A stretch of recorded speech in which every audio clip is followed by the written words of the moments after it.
Welcome to Car Shopping Questions and Answers. If you are car shopping now or in the next 6 months, I want you to type me in the comments. My name is Deshone the Auto Advisor. That's what I'm publicly known as. And all we do here is make sure that you know how to pay less than everyone else for cars. I'm very big on that. We spent the last 3 years helping people do this. And I spent 14 years in the car business before I started this. So I want you to start typing your questions. It's very important that when you're on this broadcast, you are locked in. Block out everything else. There's a lot of stuff in this world that wants to distract you. When you are distracted, you pay more money. That is what happens. When you are distracted, you pay more money. The people who get the savings, the people who know how to pay hundreds, thousands less than everyone else are locked in. So if you're locked in, I want you to type the lock emoji, or I want you to just type locked in, and we're going to get this show on the road. This entire broadcast is brought to you and sponsored by my new digital book. It's called Cars from Home, 7 Steps to Saving Time, Money, and Avoiding Dealerships. You can get a copy in your inbox immediately for 75% off for the next 30 minutes. When you visit the site, in my TikTok bio or in my Instagram bio, you'll see a button to activate the 75% off. You won't pay the $97. In YouTube, you guys will see a comment posted for you guys. I have a link pinned for you. And if you're on Facebook, if you're watching, I have a link for you floating. You can click that and that'll activate your 75%. But it's only for 30 minutes and you'll have the entire blueprint of everything we're going to discuss today. So while you guys are typing your questions, start typing your questions. Start typing your questions. I want to talk to you about the process. Thank you, Kelly. Good to see you. The process that we use to get below market leases, new cars, and used cars. Now, I know that might sound foreign to you. The idea of having a car shopping process may sound foreign because you may be used to winging it. Oh, I just feel my way around it. I hope I do okay. That is not a recipe for success, and you're not going to accidentally get a below market price. It's just not going to happen. You don't accidentally pay less than everyone else. You don't do that by winging it. And what I want to show you is how you can do this without being a good negotiator. So we use a 7-step process. That's why my book is called Cars from Home. You can already hear our process is at home. Who likes being at home? Hit the like button if you would rather spend time shopping at home than in a dealership. Hit the like button.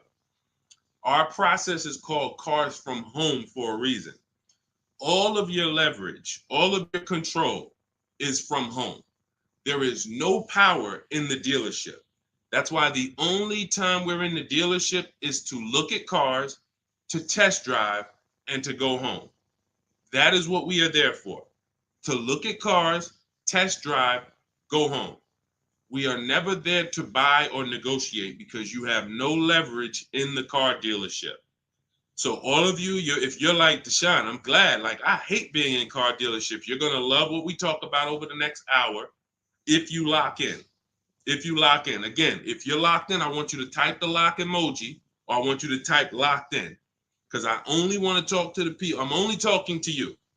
There's tons of people that's going to come through this broadcast. They know they're buying cars this week, this month, next month. They just going to wing their way through it, and they can't lock in. And I pray that we can get them to lock in so that they can see. Because listen, watch this. What y'all going to see me sharing throughout this whole show is really the people who've been locked in before you guys. Look, people like Adina. She just graduated, got her 2024 Hyundai Elantra. She decided the lease was the best way to go for her. She's paying $365 a month, no money out of pocket. $365 a month. I know people right now. In fact, this reminds me when I was young, when I had my first, I got a Pontiac G6 lease. It was $256 a month. A friend of mine bought a car just like this, a Toyota Corolla. They were paying $500 a month. So you talk about 365, 500 and change. These are major. And now to buy a Toyota Corolla will probably be more like close to the $600 a month to buy a new one.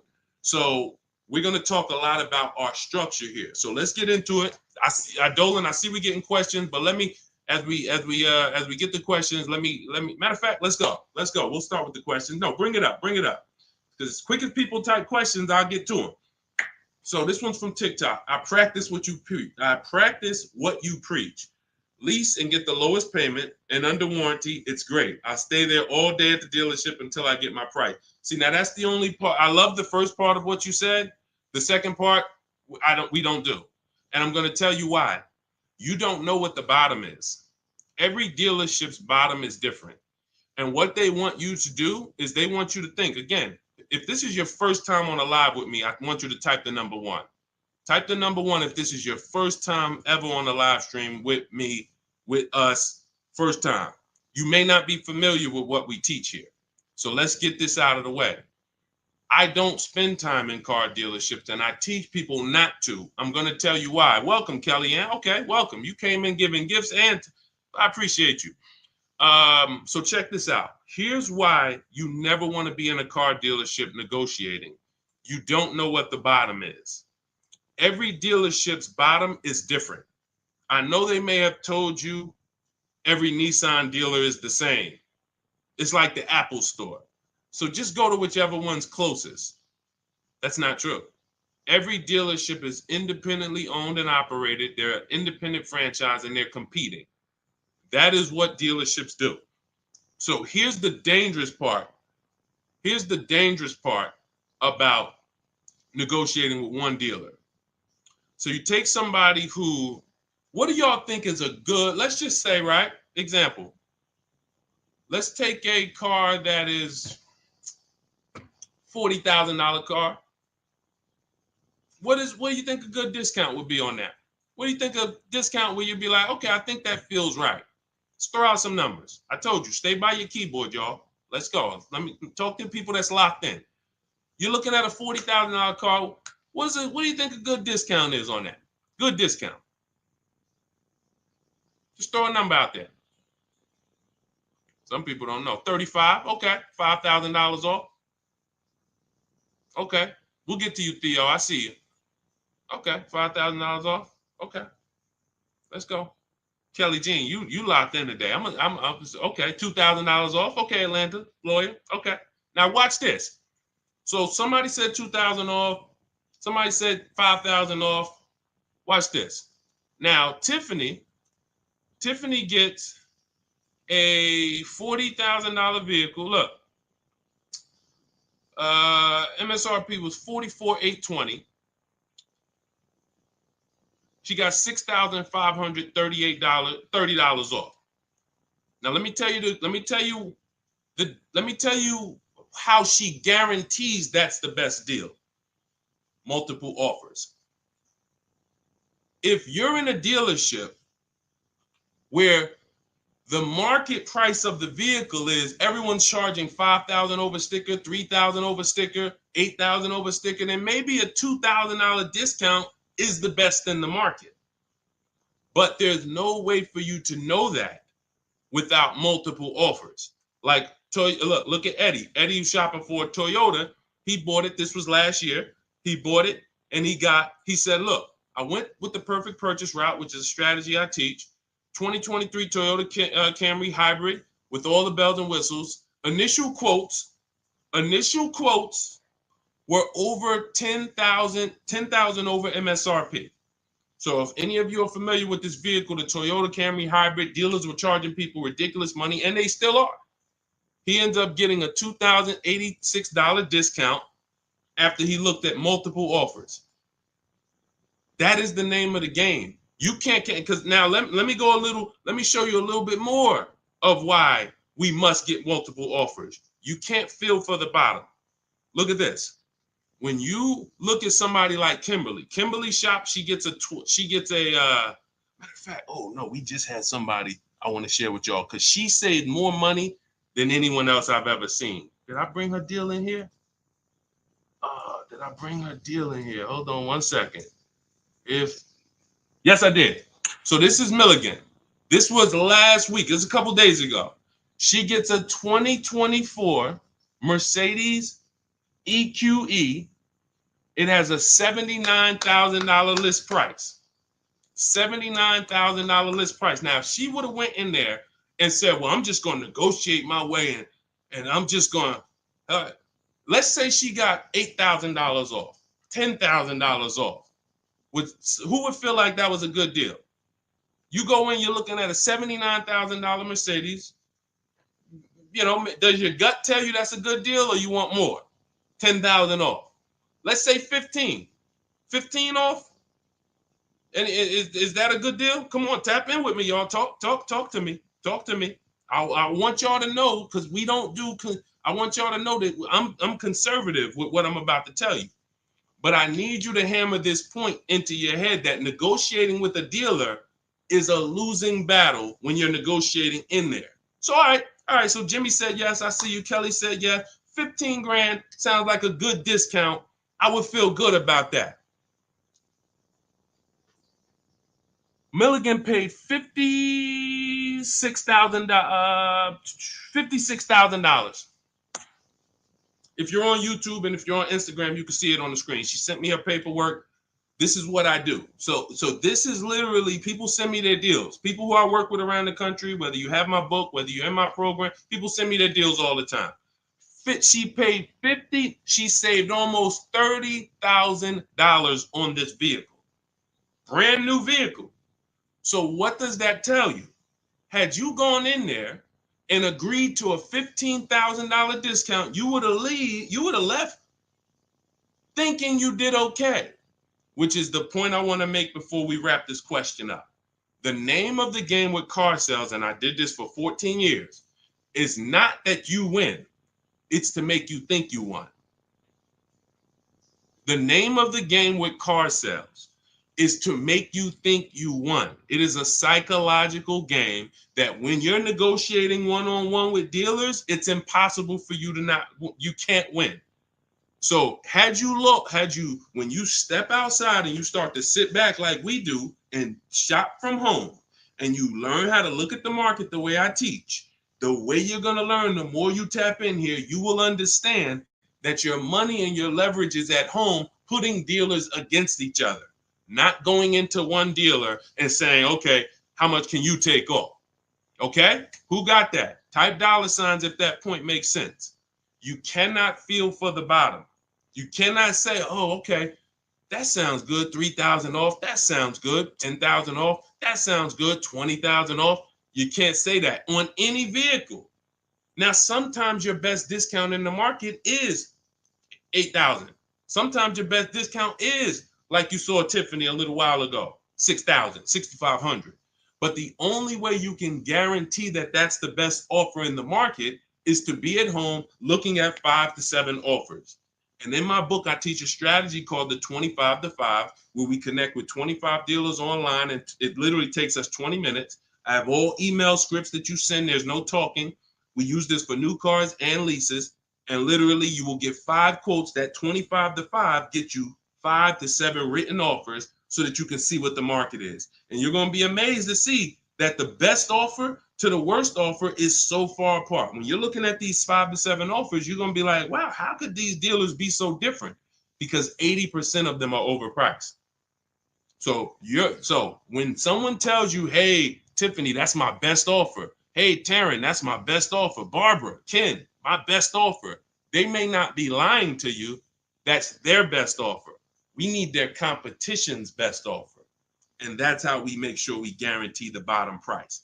If Milligan would have settled for $15,000 off, she would have left another $13,000 on the table. We can't leave that kind of money on the table. Okay?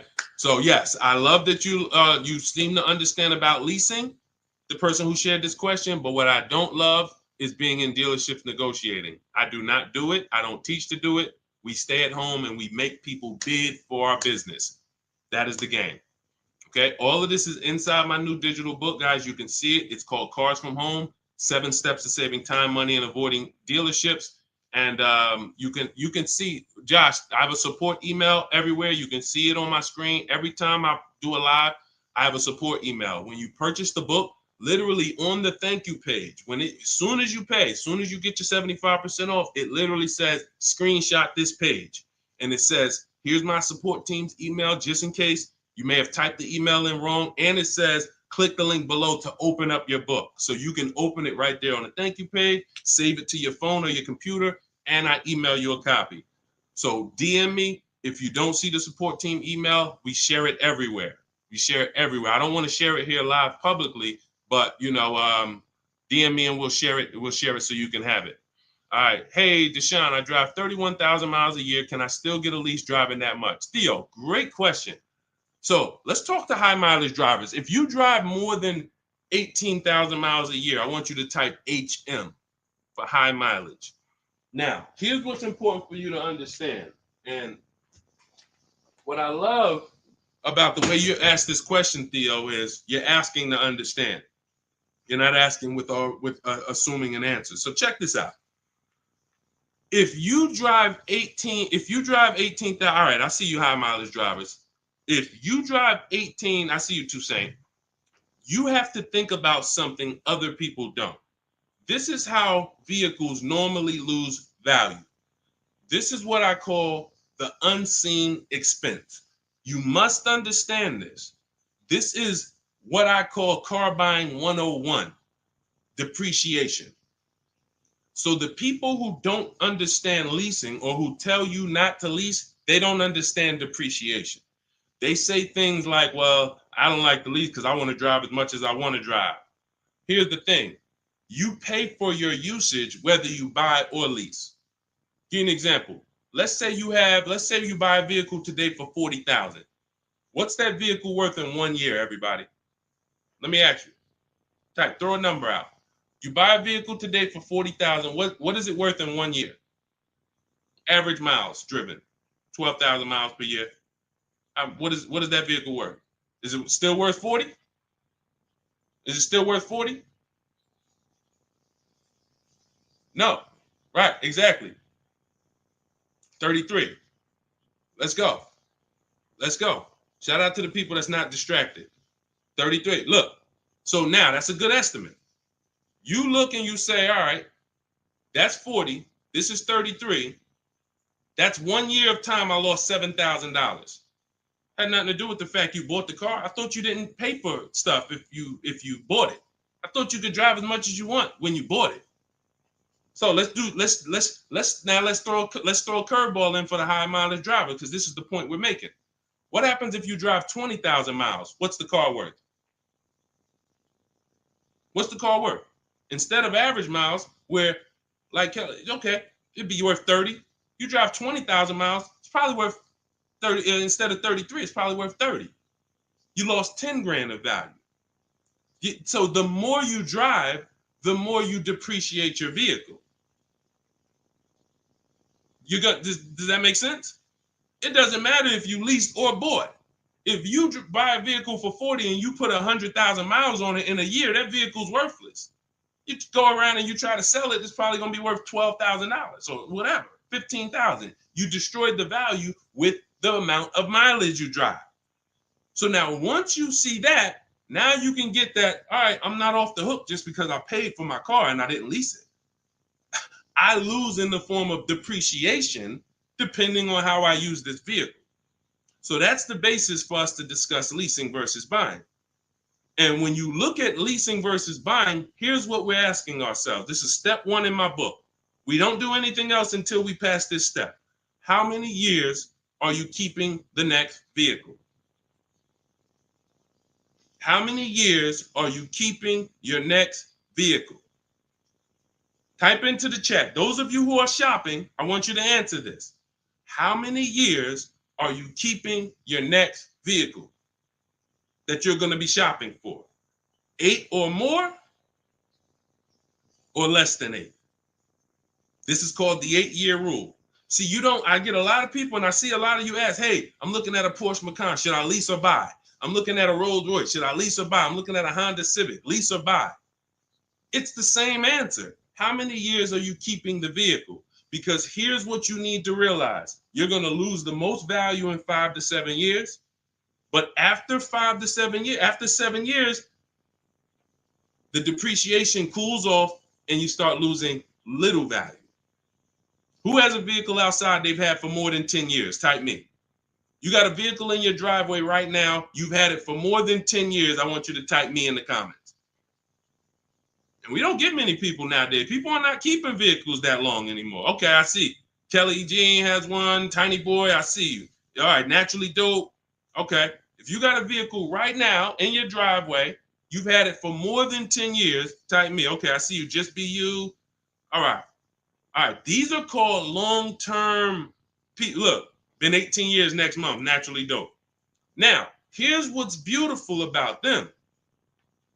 Their depreciation is like this. What does that mean? Whatever their vehicle is worth today is probably going to be worth the same thing next year. I see you, E. Valentine. That means you beat depreciation. See, there's only two ways to beat it. Long-term ownership like them, or with a below market lease. You cannot buy a vehicle, have it lose value for 5 to 7 years, turn around and replace it and think you won. That's just not the way it works. You bought it for 40, you traded it in, it was worth 15, and you thought you won. You lost $35,000 or $25,000 in that time period. Was there a way we could have gotten that car or a similar car and lost less than $25,000 in that time period? This is what we're trying to do when we're beating depreciation. So if you are a long-term person, those of you who said, yeah, hey, Jose got 10-year Cadillac, had it from 2011, perfect. If that's your plan, you don't think about leasing. But if your spouse says, I don't want to keep a car that long, I don't see myself keeping a car that long, then they shouldn't be thinking about purchasing because they're going to lose in depreciation.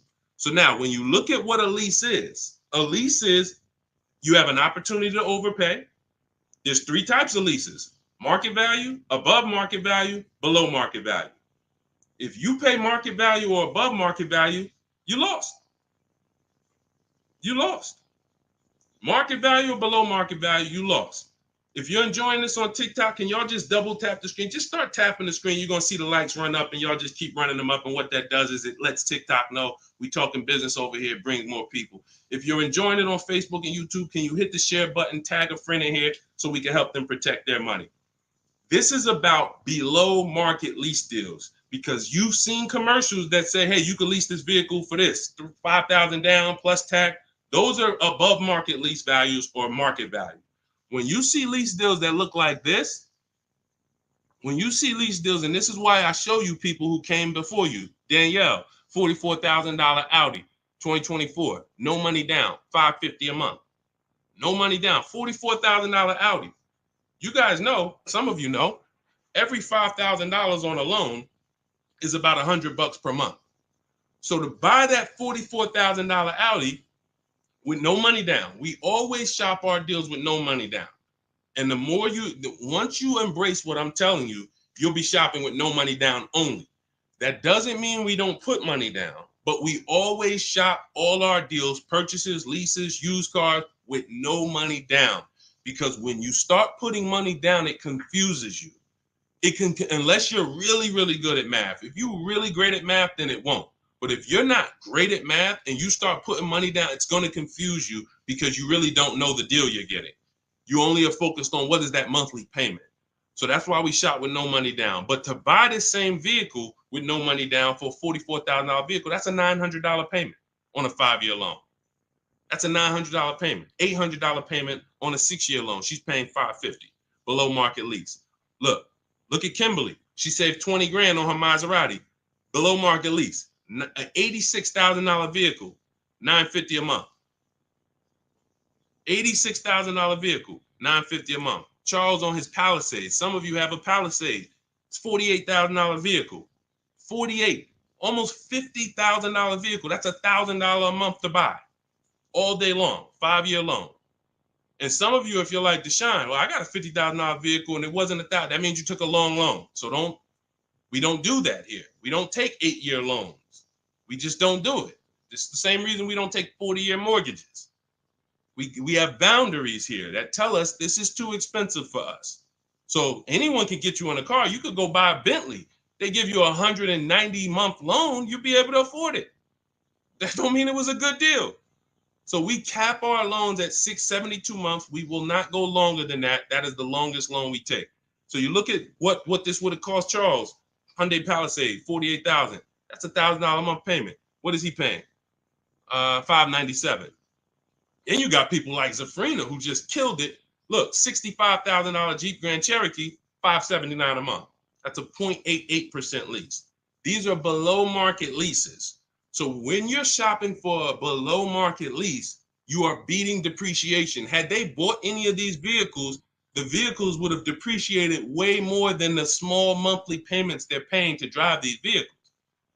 And then we look at Jen. Jen got an 18,000 mile a year lease.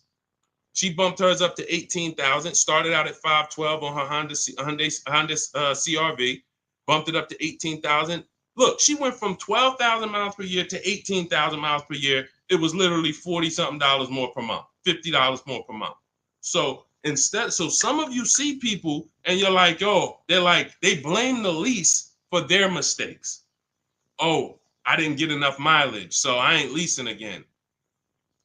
The problem was you didn't get the mileage you needed because you let pennies stop you from actually having a good lease experience. Instead, you saw the payment for 12 and they said, well, if you want 15, it's $25 more per month. And you said, all right, well, give me the 12. Now you have a bad lease experience. You have a penalty because you didn't get the mileage you needed. That wasn't a smart thing to do.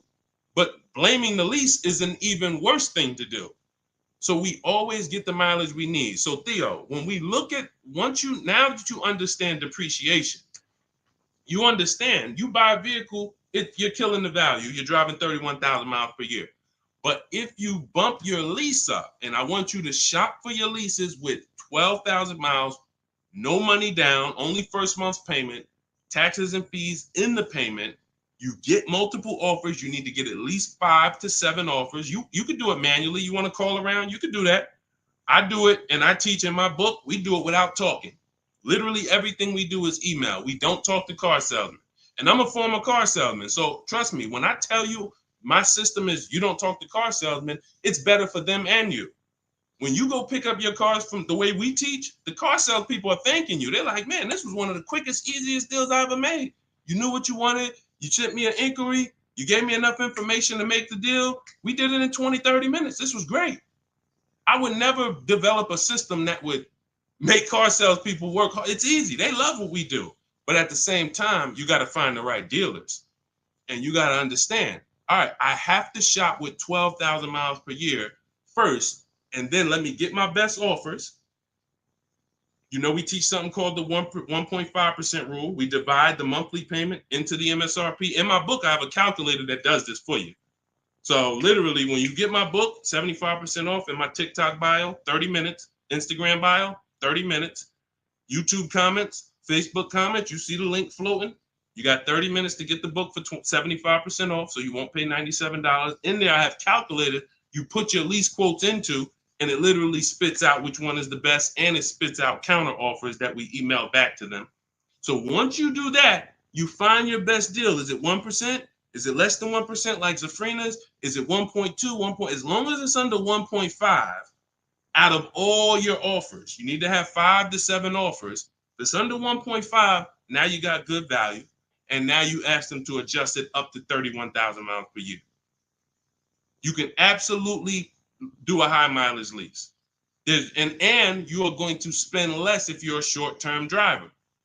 So I told you guys, if you were on the stream the other day, I talked about the guy that came in. He's the one taught me this, a customer. When I worked at Hyundai, I was a manager for a little bit. He came in, he had a high mileage lease on a Hyundai Sonata. I had never seen it. He had 72,000 miles on the car. And I was like, hey, you leased this? He said, yeah, I always lease. I'm in sales. He said, I used to buy my cars. I would always have negative equity. I had to do big down payments. I hated it. I started doing just a high mileage lease. He was only paying like $150 a month more than the normal lease for 25,000 miles a year. So instead of coming in with $10,000 or $12,000 of negative equity because he put so many miles on the car, he pays $150 more, drives as much as he wants to drive, comes back every 3 years, gets a new vehicle. He's not tying up money in these vehicles. Now, for those of you who are going to be long-term, like the people who we just shouted out about 8, 9, 10 minutes ago, that is the deal. You do not lease. You're going to buy, keep that vehicle until the wheels fall off. That's the win. But if you're not keeping your vehicles 8 years, you're overspending by thousands of dollars not leasing. And we prove that over and over and over and over here. I want you to get from being stuck in the middle, either get to the lease side or get to the long-term owner side. Get out of the middle. That's where the depreciation hits are. That's where you lose in resale. That's where you overspend by thousands, and I need you out of there. Okay, that's a great question, Theo. Great question. Go ahead, Dolan. Let's shoot the next one in. Keep typing your questions, y'all. Could y'all keep tapping the screen on TikTok and keep running the likes up? Every time you hear something you like, either hit the like button or the share button. If you're like, man, you know what? Because at the end of the day, look, it's only a couple people that help us move this mission forward. I appreciate it. There's a couple. I love the people who tap in, but I really appreciate the people who share, tell their friends. I see you. Okay? I see you, and I appreciate it. Let's go.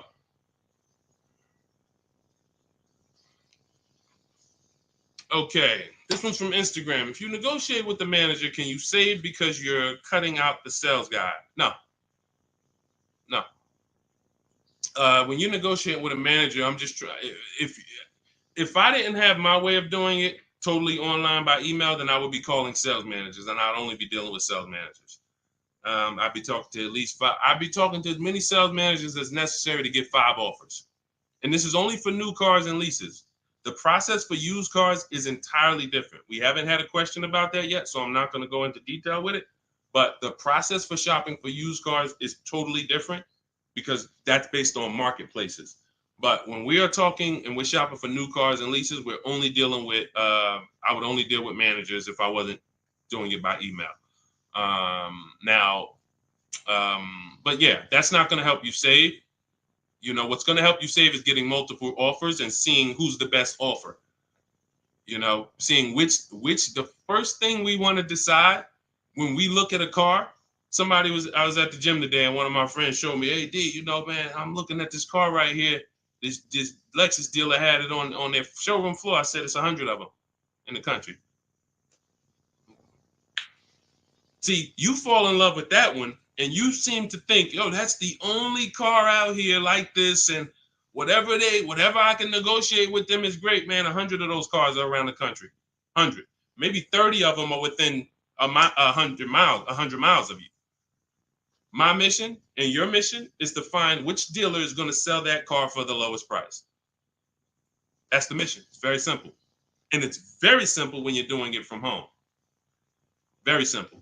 We don't negotiate with one car. They're cookie cutter. I don't care if you're looking at the rarest Bentley. There's still a couple of them in the country.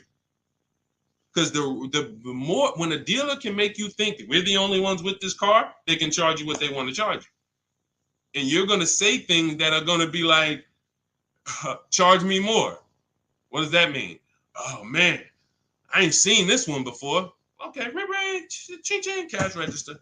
You say stuff, See, I'm a former car salesman, and thank God he's put me here to do good in this world. And he's given me a heart to help people, and I just never had the heart to take advantage of people. I know the business like the back of my hand. I've been a manager at Ray Katina. We had to run our own deals. Most car salespeople have no idea what I'm talking about. Me and my friend, we were just talking about this because the places we worked at, we had a different standard. We had to know the numbers. We ran the program. Ray Katina didn't have finance managers. A car salesman who just runs back and forth, no disrespect, but you don't know what we're talking about here. You say, all right, get the customer, go get the numbers. Get the customers, go get the numbers. You won't get that. But at the end of the day, that is like this. When I tell you that when you start putting dealers against each other, it's the only way for you to prove to yourself what I'm telling you is true. I can show you people all day long. I can show you Jen. I can show you Rosalie. I can show you these people ain't me. These people wasn't in the car business for 14 years. Ansley, look, got his car in 2 days. Look, he said, I started the process Saturday, made the deal Monday. Got him a 2024 QX60 Lux, $58,000 vehicle, $554 a month at home. At home. He wasn't in the dealership for 12 hours to get this ridiculous price. I can show you this all day long, but until you see that the name of the game is putting dealers against each other, and when you see how much you're going to save, you'll never go back to the old way. You'll never go back to the old way that you were programmed to shop. You weren't taught to shop that way. You were programmed to shop that way. Nobody taught you to shop like that. It just was like, oh, I guess I'm going to go get a car. Let me go into the dealership. No one told you to do that. It's an indoctrination process. So you got to get the mindset first. Biggest thing. That's why that's why there's a couple things that I do to let you know it's mindset first. Without the mindset, you can't get what we're talking about. Unlearn, relearn. That means you got to unlearn what you were taught. You got to unlearn what you do. If it's not working, unlearn it. You can't relearn it until you dump the old stuff. Cars from home. That's the mindset. That's the mindset. Anytime you're spending more than a couple minutes in the dealership, you got to ask yourself, I'm definitely not doing cars from home. This doesn't feel like cars from home. If you're home more, then you should be feeling like, okay, this is cars from home. And all of this is in my, if you like, guys, you don't want to remember all of this, you just want the step-by-step blueprint, that is my new digital book. It's 5-star rated. You can Google it. It's called Cars from Home, 7 Steps to Saving Time, Money, and Avoiding Dealerships. You can get your copy for 75% off in my TikTok bio, my Instagram bio, the YouTube comments, or the Facebook comments for the next 30 minutes. After 30 minutes, price goes back up to $97. And it is worth every penny at $97. People saving $5, $10, $15, $20,000, never spending more than 30 minutes in the dealership. They pay $97 all day. We sold tons of books for $97, but $24 is better. So go ahead, Dolan, shoot the next one up. All right. This one's CPB013. Is the online price the lowest they will go on a used car? All right, so this is a good question. Is the online price the lowest they will go on a used car? If I've narrowed it down and I see a car that is priced lower than everything else on a used car, now we're talking about my multiple marketplace strategy, because this is how we look for used cars. We're looking at all the marketplaces. Everywhere there are used cars at, we're looking at them. Cars.com, Carfax, Car Gurus, Auto Trader, CarMax, Carvana, Driveway, eBay Motors. 8 marketplaces. We open these up, we start our accounts. Once we narrow it down based on title, service records, accident history. We cannot, hold on. I got a feel TikTok is telling me, let me just, hold on. Can y'all still see me on TikTok? Give me a thumbs up. Give me a 1 if y'all can still see me on TikTok. Give me a 1. I just want to make sure. I just had a pop-up message on TikTok. All right. Thank you, Tiny Boy. Appreciate it. Okay, so you do not buy a used car without making sure you see the service records. There are a couple big things, couple major things when you're buying a used car you need to do besides price. I'm telling you this. We tend to focus on price. We must get a quality car and a below market price. One without the other is a loss. If you tell me, Deshone, man, I used your strategies, I shop, I paid below market value, I know it, I saw this was the lowest car within 100 miles, but the car is in the shop every 3 to 6 months, that's a problem. We lost. So we must get both. So we narrow this down based on service records.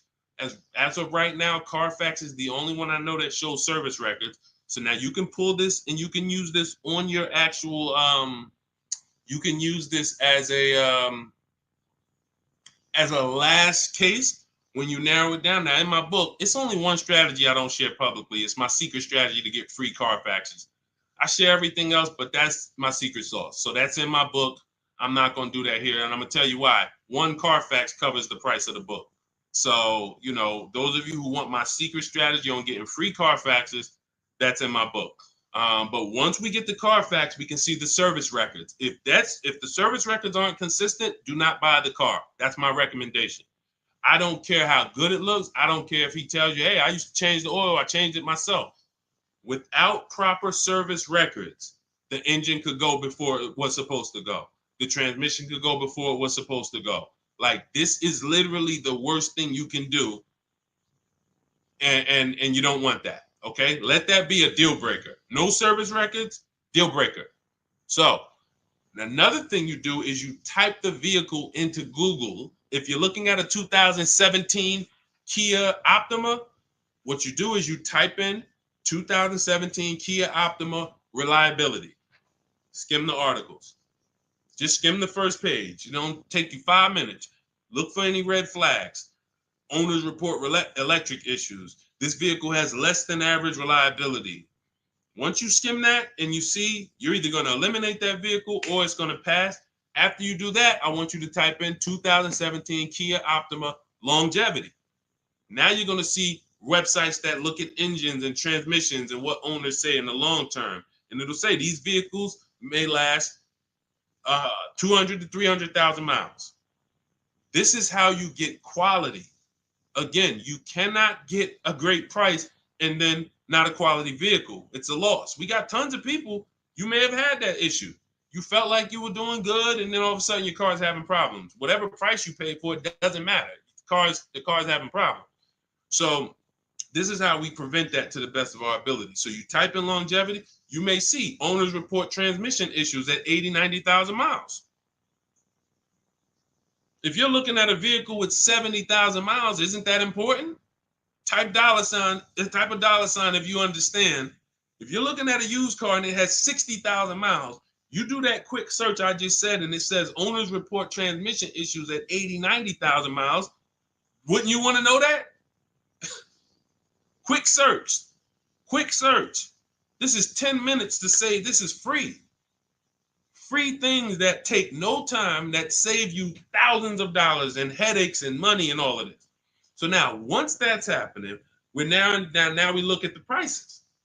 Now we look and say, all right, is this the lowest price on the market? All right. Are they going to charge any fees? This is what we need to know, CPB. Because some people will put a price online. Who's experienced that? Who's had a dealer that they saw a price online, they went in, and then it was a different price? Type me if you've had that happen to you. You saw a price online, you said, okay, price looks good. You go in, all of a sudden it's okay, but this and this, and then we got this, and then we got this, and next thing you know, you're $8,000 more than the price online. Happens all the time. How do we prevent that? We call before we go. We must verify fees before we go. So when I look at a price online, CPV, you got to understand something. There's two types of dealers. There's dealers who list used cars and they have no intention to sell the car at that price. They're going to bump the price up when you get there, and they hope you don't call. Because if you call, then they know you won't come. And in my book, I teach you how to call. We don't waste our time. We don't let anyone waste our time. While we're in a dealership that's wasting our time, the real best price car is selling to someone else. If you narrow it down to 3 cars and then you go see one and it's like, okay, Dad, you wasted my time. Now you come back and the other 2 that was really the best price, those are gone. Because the best price cars don't last long. So we can't afford to let anyone waste our time. So now the goal is to see, can I get money off, but not here. We don't do that until we get there. Because a lot of times when we shop for used cars, we're getting notifications of every car that pops up. A lot of times we get cars that no one even knows hit the market yet. Soon as they hit the market, because I teach you how to know the market, you literally know the car there before anyone. You verify fees, you're there, you test drive it, you lock the car up. You can't call those dealers and be like, hey, could you take another $1,000, $2,000 off? Because they're going to be like, well, we just got the car. We're going to give it some chance. And I'm going to give you another insider secret. Dealers use a tool called V-Auto. When we list used cars, we know what every used car is priced at around us. We know what every single used car is priced at all around us. So we know we're the lowest priced car in the market. When you're looking at that car and you see that's the lowest price out of all of them, that dealer knows they're the lowest price. So when you call them and you look for more money off and you're not there, you don't have any leverage. So we do that when we get there. So this is all in the process that we use. I talked to y'all at the beginning of the stream. We talked about process. Everything we do is a system. That's why we have thousands of people that you look all over my pages, you read those comments, you see people sold their leases. I made so much money selling my lease. Oh man, I got $10,000 off. Man, I got a deal that was $200 less than what I thought I could get.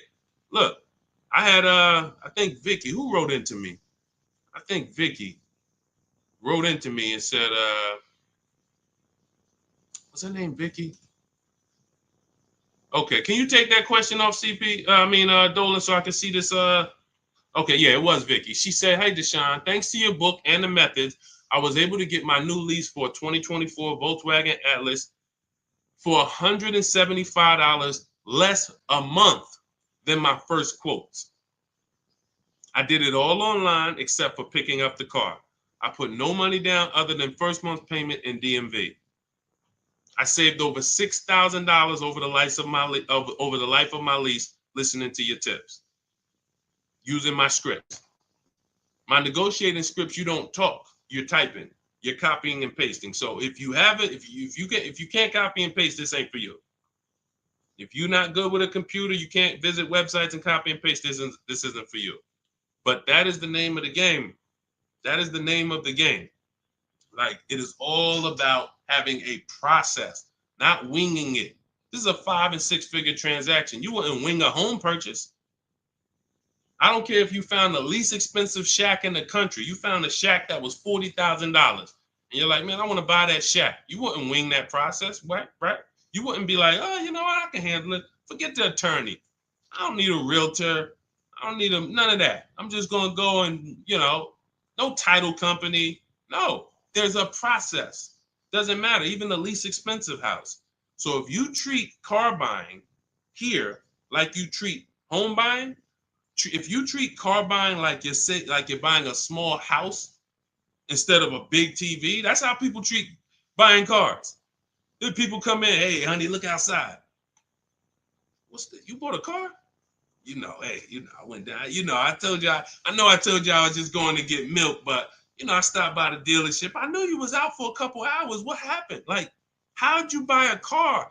Well, I stopped by the dealership. I saw this thing and I just had to make it. You made a $30,000 transaction in minutes. It's like it's a big TV, like you bought a 90-inch TV home. Look, honey, but I got a car, something that costs $50,000. I did it in a couple hours. This is why we're losing. And so part of what I got to do, y'all, I got to tell you the bad news. I got to tell you the bad news so that you can get to these prices. You're not going to get to these prices unless you realize that everything they taught you to do was for them to make more money. Once that clicks, you come over to our side and you join our side, and we'll just, you'll be winning for forever. New cars, used cars, leases, high mileage drivers, don't matter. We do it all. All right, go ahead, Dolan. All right. I'm in 3/6 years in my finance car. Okay, it looks like you're about halfway in, and would do anything to pay less than $660 a month. How do you feel about refinancing? Okay, so there's a right way to refinance and there's a wrong way. Refinancing should be you qualify for a better rate now, but you don't want to stretch the loan out. And I'm going to tell you why. Most of the people who want to loan you money, they want you to take it longer. I make more money lending you $40,000 for 8 years than I do for 3 years. So the longer you take the loan, the more I'm pretty much guaranteed to be all right. If you pay for 2-3 years, a lot of that is going to interest. So by the time you get to halfway through, you still owe a good amount on that vehicle.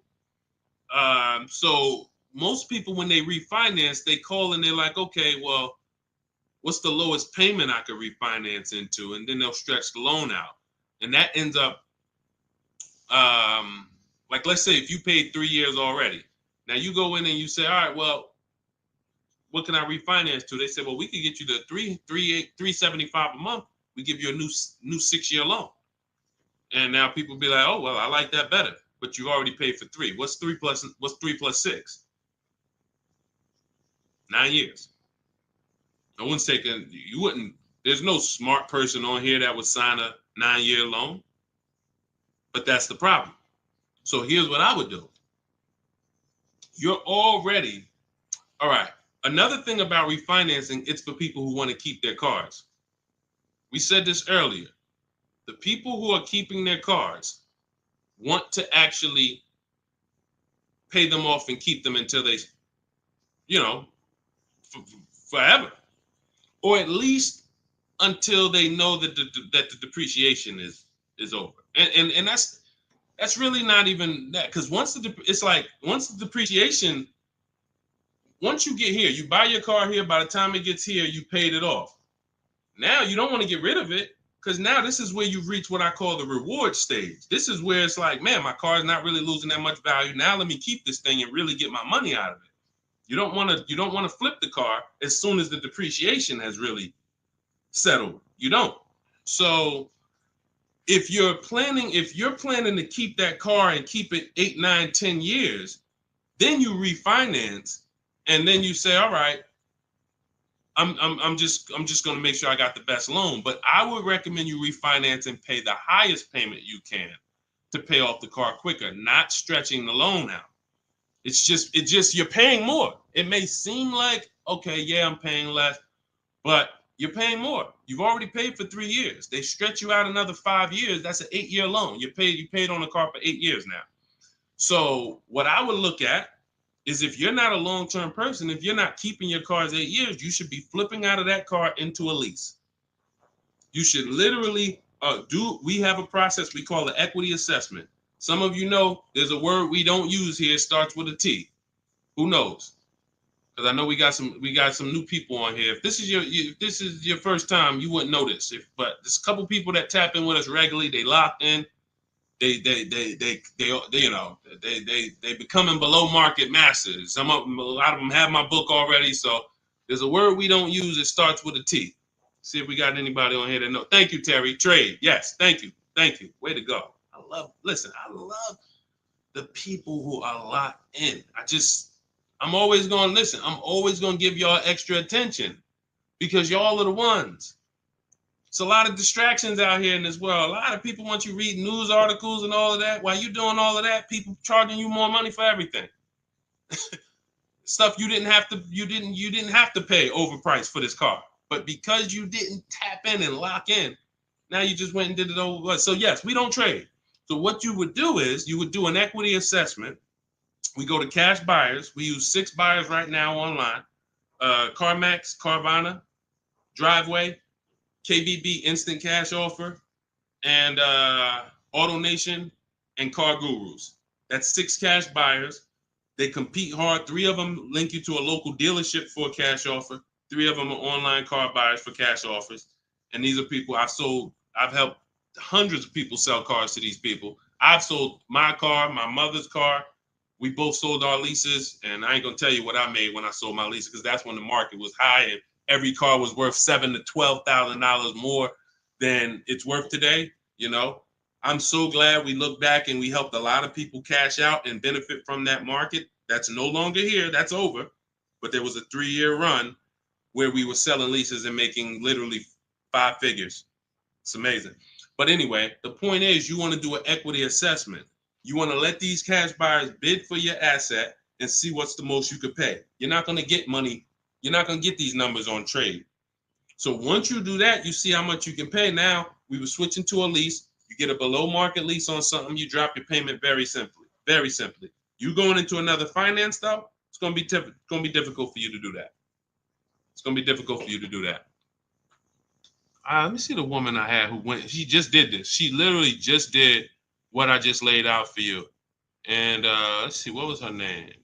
Melissa. Was it Melissa? Yep.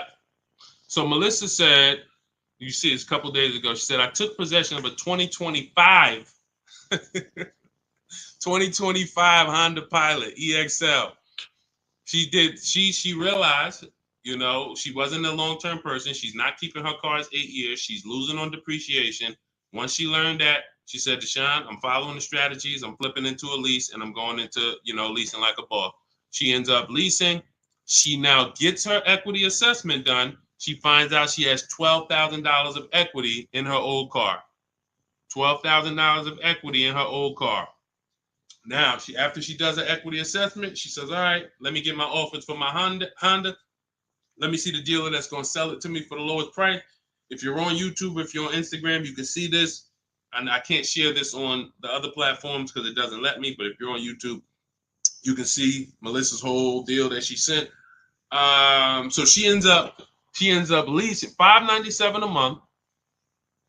She got a 15,000 mile a year lease. The Honda was, I believe, close to $50,000. Yep, it was close to $50,000. She has a $12,000 check coming that she's gonna put in her bank account. Now she was used to just flipping that over to the next car.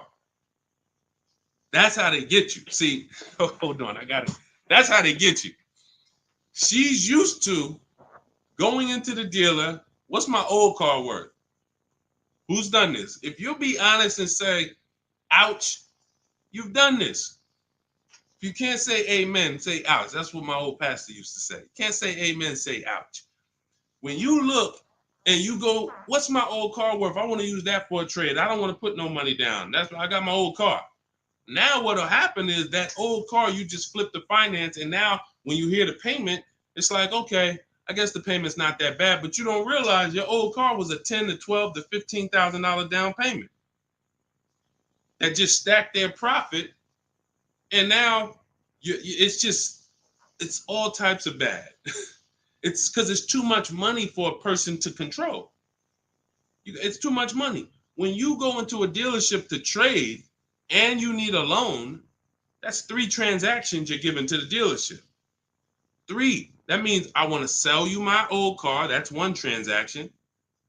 And instead of me making people bid for my old car, I'm just going to give it to you. I'm going to just have you be my only offer. Even though I know, well, you don't know, that's why you're not doing it. Even though there's tons of other companies who want to compete to say, hey, wait, we'll pay more than that. We'll pay more. They're giving you 10 for the trade. We'll give you 13. We'll give you 12. Like, you don't know these people exist. So you're now giving that to the dealer. Now you say, and I need a loan. You don't realize there's banks and credit unions that want to compete all around you. Hey, we could do a better rate than that. We could do a better rate than that. In my book, I teach something called the bank bidding war, where we have all of these people bid for our loan, and it doesn't affect our credit. There's a particular way we do this. It's a bank bidding war. They give you a window to shop. Now, you can't let dealers run your credit and just run you, that's different. I'm talking you rate shopping. But you're giving that transaction to the dealer without shopping it. And then you're buying a car from them, even though there's other dealers who have the exact same car that you're not getting prices from. That will sell you the car for $3,000 less, $5,000 less, $8,000 less, $15,000 less. You won't know that because you're just dealing with this one person. So that is what happens most of the time. That's why when you step into our way, you see it's totally different. You can't even mix what we do here with how y'all do it. You can't. It's oil and water. So that's how Melissa did it. The same way I just told you to do it. She said, you know what? I'm not buying these cars anymore. I'm not keeping them 8 years. If I'm keeping a car 8 years, then I'll shop to buy again. Again, for those of you who just came on the stream, if you are keeping your car more than 8 years, your next car, you shop for a purchase. New car, used car, purchase. But if you cannot tell me 100% you are keeping the car 8 years, you should be shopping for a lease. It's not even close. The prices paid, the quality of vehicles driven, as long as you're getting the right mileage you need, it's the best thing ever. New cars, and we're paying cents on the dollar compared to everyone else. But you have to bid these out. Can't walk into a dealer and say, hey, work me a lease out. You're never going to get these prices. Never. Go ahead, Dolan. Next question. All of this, for those of you who like Deshone, listen, I love what I'm hearing, man. It's no way I'm going to remember all of this. You get that's all. This is all in my blueprint. I'm not winging any of this. Everything I'm teaching is out of my step-by-step book. It's a digital book. It's called Cars from Home, 7 Steps to Saving Time, Money, and Avoiding Dealerships. You can get your copy for 75% off for the next 30 minutes. Now, if you visited the website already and the timer started, that means once that timer hits 0, it's not, you don't get 75% off. It goes back up to $97.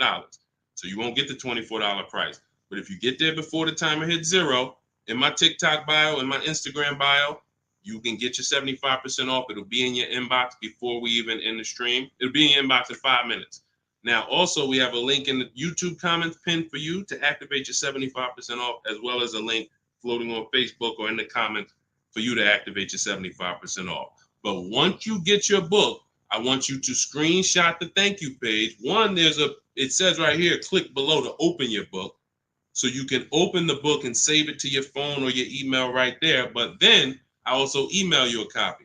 But sometimes you type your email in wrong. We have a great email system. We've delivered over 10,000 books, but we can't send a book to the wrong email. And that's what usually happens. So I want you to screenshot that page so you'll have my support team's email. And depending on where you're watching, you'll see the support email on the screen. But this is only for book delivery. This is not for questions. I don't do questions through email.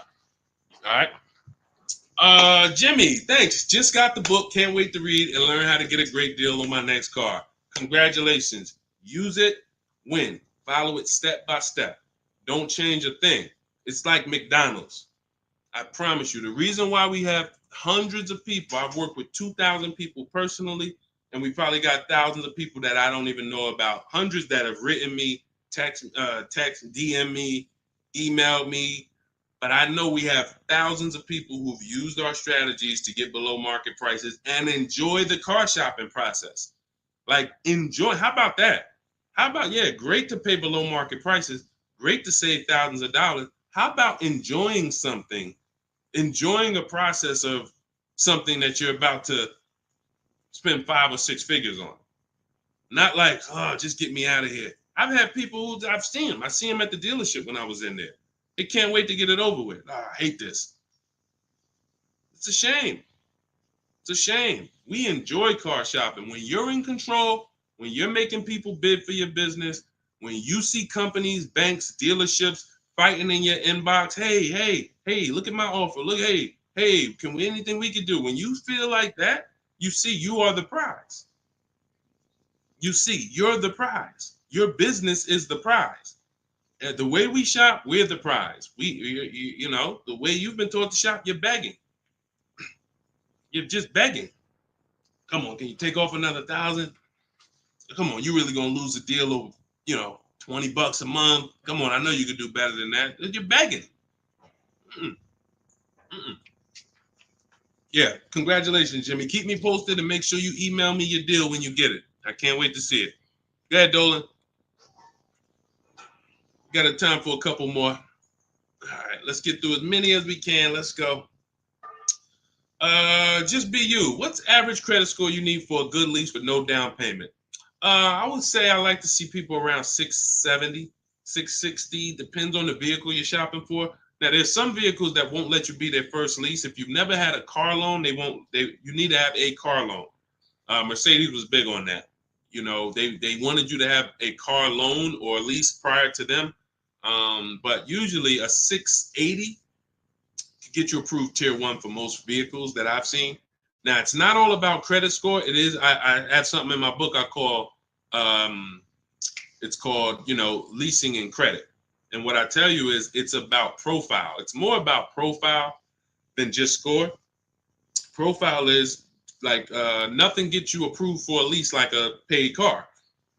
If you paid on time for a car you have now, even with a 640 score, if they look at you and see, wait, well, she's never missed a payment on her car in the last 5 years.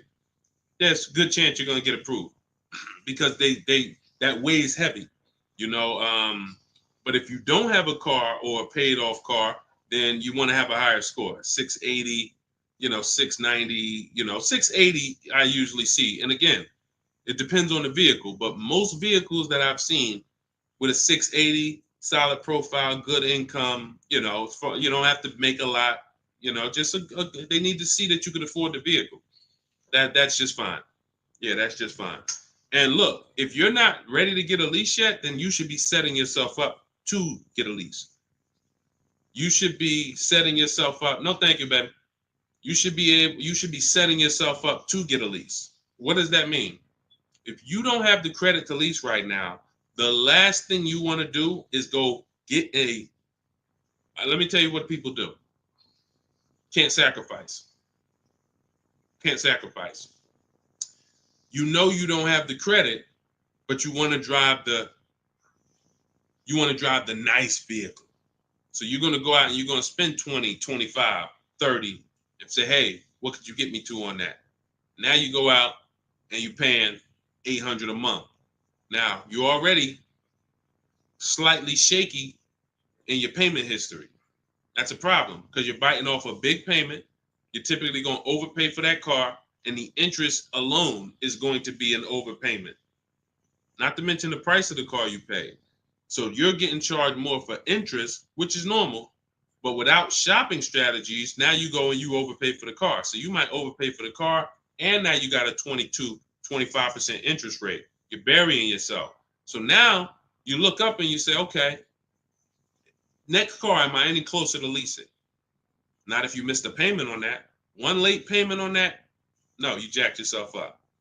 So what I teach people to do is, when you don't have the credit, get something very inexpensive. Get something that you can get, the least expensive car that you can get a loan on. Get a car that was like a Hyundai Elantra or, Toyota Corolla, something small. That was the smallest car you could get, because the smaller car you get, that means you could get it pre-owned and it won't be that expensive. Like, all right, a Hyundai Elantra is $24,000 brand new. That means I could get, if I wanted to spend 10 grand on one, I should be able to get one that's like 7 years old, 8 years old. It's only 24,000 new. I shouldn't have to, but if I'm looking at a car that was 50,000 brand new and I want to spend 10 grand, then, I'm going to get a 10-year-old one with 100,000 miles. So we want to get the least expensive car, the smallest car, no frills car, just to have a payment history. Build that payment history, $250 a month, pay them, work on your credit. Now in 18 months, you go and you flip to a lease. 18 months, 2 years, you go and pull up in a brand new car. The people going to look and say, oh, man, I ain't realized, man, I saw you pull up in that old thing, and I was like, man, what's she doing driving that? But you ain't know, this is a plan. This is a strategy. I'm not going to go and bite off a expensive car. What I need to, I need the nicest car, knowing that my credit isn't there yet. I'm going to sacrifice now for 2 years, get a car with a low payment, make sure it's reliable. I call this a smart car. It stands for saving money at the right time. And then in 2 years, I'm flipping into a brand new lease because I worked my plan. But that's a plan. How many people I saw with bad credit driving Dodge Chargers? I look at what they paying and it's like, yo, dog, this is a horrible deal. Why'd you do this? You couldn't just sacrifice. You already make the money. You could have bought a less expensive car, fixed your credit, and in 2 years you've been driving a new Dodge Charger with, leasing it. Like these are the things that I tell people with bad credit, because it's a real financial, you need a plan. You need a plan. So good question though, just be you. All right, go ahead, Dolan. Send one more in. Let's go.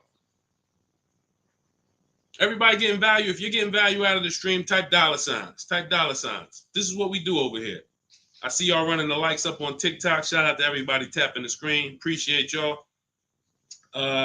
Queen Daphne, I was leasing for 20 years and I bought this last car. I have 76,000 miles on it in 4 years. Now I want to get a new one. See, you're a lease person. So you shouldn't, you're a lease person. You should be leasing, getting yourself, if you have in 4 years, 76,000 miles, that's about, it's probably about 18,000 miles a year. Look, here's the thing. Look at Jen. If you didn't see Queen Daphne, I shared Jen's deal earlier. Look at Jen. She got the exact lease you need. Look, finalized my deal this evening. Honda CR-V hybrid, very popular vehicle. 39,155, 512 a month at 12K. We always shop 12K with no money down. It was a 512 a month payment.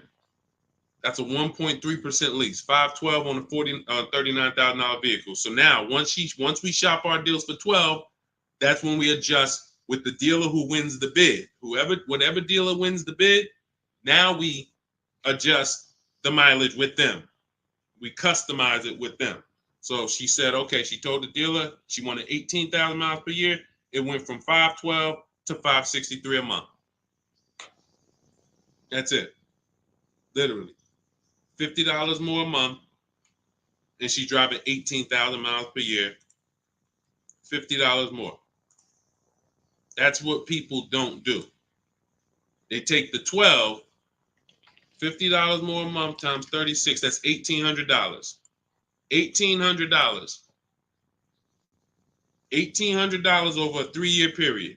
$50 more per month. She gets what she needs instead of a person who says, well, I really needed 18, but I got 12.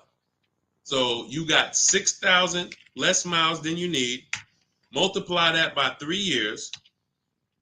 That's 18,000 miles over you're going to go. At 25 cents per mile, you're going to be charged. 18,000 miles over at 25 cents per mile is $4,500 penalty. This is what we call penny wise, dollar foolish. Penny wise, dollar foolish. I'm going to pay $4,500 at the end to avoid paying $1,800 over 3 years. Y'all understand? You understand? It's always about getting the mileage you need. It's always less expensive to get the mileage you need because people think they can avoid that. They think, some of it is the dealer's fault and some of it is the person's fault. The dealer may lie to them and say, hey, if you go over mileage, don't care, just come back and we'll get you out of it. They're just rolling that $4,500 penalty over to the next car and burying it and stretching it out. That doesn't go away. You cannot, because you know why the dealer has no control over this? Because the dealer has nothing to do with that. It's the bank's vehicle. The bank is expecting you to bring back the vehicle with the mileage you said. So when you bring it back and it has 18,000 more miles, you owe the bank. The dealership is out of it. The day you buy the vehicle, that paperwork signed, the check gets cut, dealership gets paid, dealership's out of it. They have nothing to do with the car anymore. It's between you and the bank. That's the bank's car. That's why when you drop off a lease, you pay a disposition fee to get the money, to get that car back to the bank where it belongs. The dealer has to transport it to the bank. It's their car. So it's always, we always shop for what we need. And it's a small amount of money. So what you do, Daphne, is you do your equity assessment. We talked about it. If you missed it about 10, 15 minutes ago, you can go and watch the YouTube replay. Or if you want everything I teach step by step in my book, it's in my digital book. You can click the link in my Instagram bio or in my TikTok bio. You get 75% off, so you get the steps for $24. As long as you get there before the 30-minute timer goes to zero. But what you do is you do your equity assessment to find out the most money a company will pay you for your current car. See if you have equity or do you have negative equity. And once you do that, now you move into shopping for your replacement lease. And it's simple. You separate those two transactions and you'll be just fine. And it's very, very simple. But I wouldn't, unless you're keeping your car 8 years, don't do this. And this happens a lot. People who love leasing, enjoy leasing, and then all of a sudden you buy something and it's like, nah, you know what? I really want to get back to leasing. That happens. I did it. And I broke my own rule. And here's the thing. When you break your own rule, y'all see, because I'm about to replace this truck, because I thought I was going to keep it 8 years. This is why you have to know. When I bought this pre-owned Infiniti truck, I got a great price on it. Saved 42% off the original price. That's another thing we do with used car. We must know what the original price was to know if it's a really good deal. We didn't go into detail on that in this show, but that's a big deal. You cannot. How do you know you're getting a good price on a used car if you don't know what it was originally priced? What equipment it was, what packages it had in it, what was the original list price, and what's the asking price? That's how we calculate discount. I call that the true value discount. That's in my book. So, but when I got it, I got a great deal on it. Now, when I look at the money that I paid over 3 years, once I get this new lease, you're going to see that I could have just gotten the lease. I could have just gotten the lease when you compare a used car, great deal on a used car, to a lease, they're about the same money coming out your house over a 6-year period. If you got one vehicle and you kept it for 6 years versus 2 leases, it's going to be about the same money on 2 pre-owned cars. Now, comparing a new purchase to a below market lease, totally different money. thousands more for the new purchase, thousands more. We've already hit on that throughout the stream. But what I'm going to show y'all when I do this is the amount of money that I put into the car over 3 years, over the almost 2 years I've had it. I could have just leased a brand new car for the same amount. So it's not that I overpaid, but what I could have been driving had my structure been right. And again, that's why the 8-year rule is so important. If you can't guarantee you're keeping the vehicle 8 years, you should not buy it. You should be shopping for a lease. That's the name of the game. It's not even a question. We continue to prove that over and over and over again. So anybody, if you just jumped on, you can watch the YouTube replay. You can see all the lease deals that we shared. Again, the message is get from one side, get out of the middle. Get out of the middle. You either want to be on the shopping for below market lease side, or you're a long-term buyer keeping your cars more than 8 years. Everyone who's buying their cars and trading them in, or buying them, paying them off, and then trading them in, you're losing the most money because you're on this depreciation curve. Again, we're just recapping what we covered in the show so far. This is how you're losing value, and then as soon as you get to the bottom where it's starting to cool off, you replace your car and you go do this all over again. So you need to get to one side. You either want to be shopping over here for below market leases, or you're keeping your cars long enough to beat depreciation, like the people we talked about earlier in the show who said they had cars for 12 years, 10 years, 15 years, 18 years. That's the name of the game. You don't want to be leasing and then buying the lease. You're mixing them. You don't want to be buying the cars and then replacing them before they're paid off. You're stuck in the middle. So let's get in the right structure. Again, all of this is out of my new digital book. It's 5-star rated. It's called Cars from Home, 7 Steps to Saving Time, Money, and Avoiding Dealerships. It is the blueprint for below market leases, the blueprint for below market used cars, new cars, high mileage drivers, high mileage leases. Everything you need is in there in a step-by-step fashion, making banks and credit unions bid for your business instead of just going with one bank. Rates are high. Whenever rates are high, you need to be shopping rates. Even when rates are low, you need to be shopping rates. And you're not, this is all money. 2 points on an interest rate literally could be $2,000-$3,000. That's big money. So we need to know this. All of this is in the book, and you can get your copy for 75% off. It is a digital book. So anything that happens new in the industry, I update it. Example, Vroom went out of business. Vroom used to be on our list of people to sell our cars to on the equity assessment, and they were on our list of pre-owned cars. When we would shop for pre-owned cars, Vroom was on our list. Vroom went out of business. I went right into the master file, updated it. Everyone who opens up the book, you never saw Vroom since then. I couldn't do that with a print book. If I had 10,000 copies in print in people's houses, how do we update it when these companies go out of business or when a new website comes into the market? So with a digital book, we do that. You get free updates for now, and that's what we've been doing. So 30 minutes only. Once the timer hits 0, the price is $97. Once you get to, before you, where can you go? TikTok bio, Instagram bio, Facebook link in the comments, or it's floating, YouTube pinned comments. Get there, get your copy for 75% off. And please send me your deals. When you make your deals, send me pictures of the car, send me the details. I can't wait to see it. All right, we'll be back for another stream. Shout out to everybody who checked in. Shout out to everybody that was locked in. God bless y'all.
Welcome to Car Shopping Questions and Answers. I am your host, publicly known as Deshone the Auto Advisor.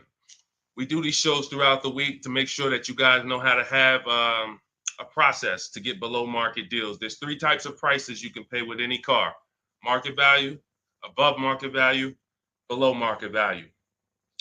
Below market value is reserved for the people who have strategies. It's not for the negotiators. Great negotiators pay market value all the time. They never know it.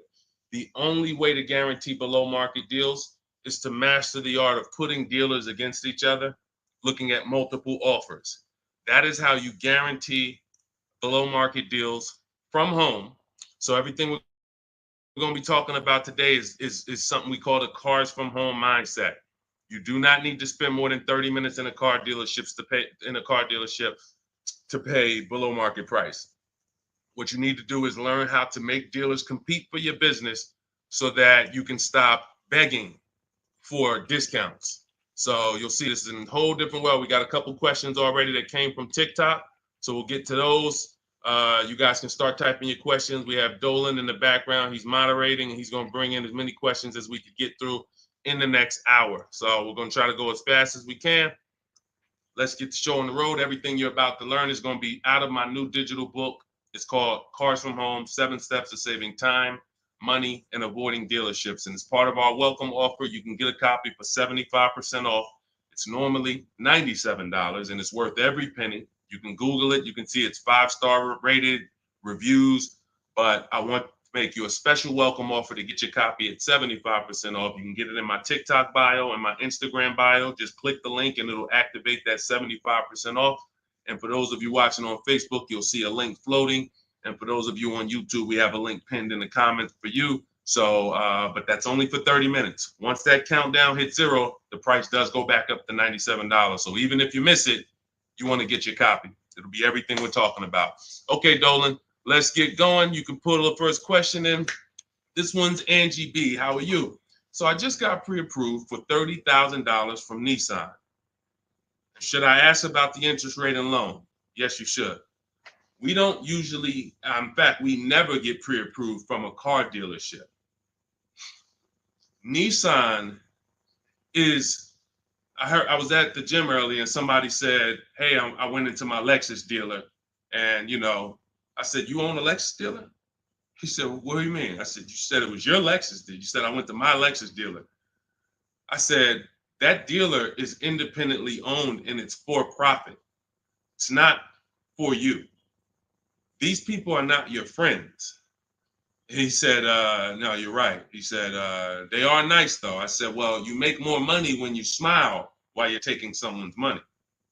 So there's people who make tons of money, they never smile. But if you smile, you'll make even more money. The point is to understand that someone who has an interest in making money on you should never be your only offer. Never.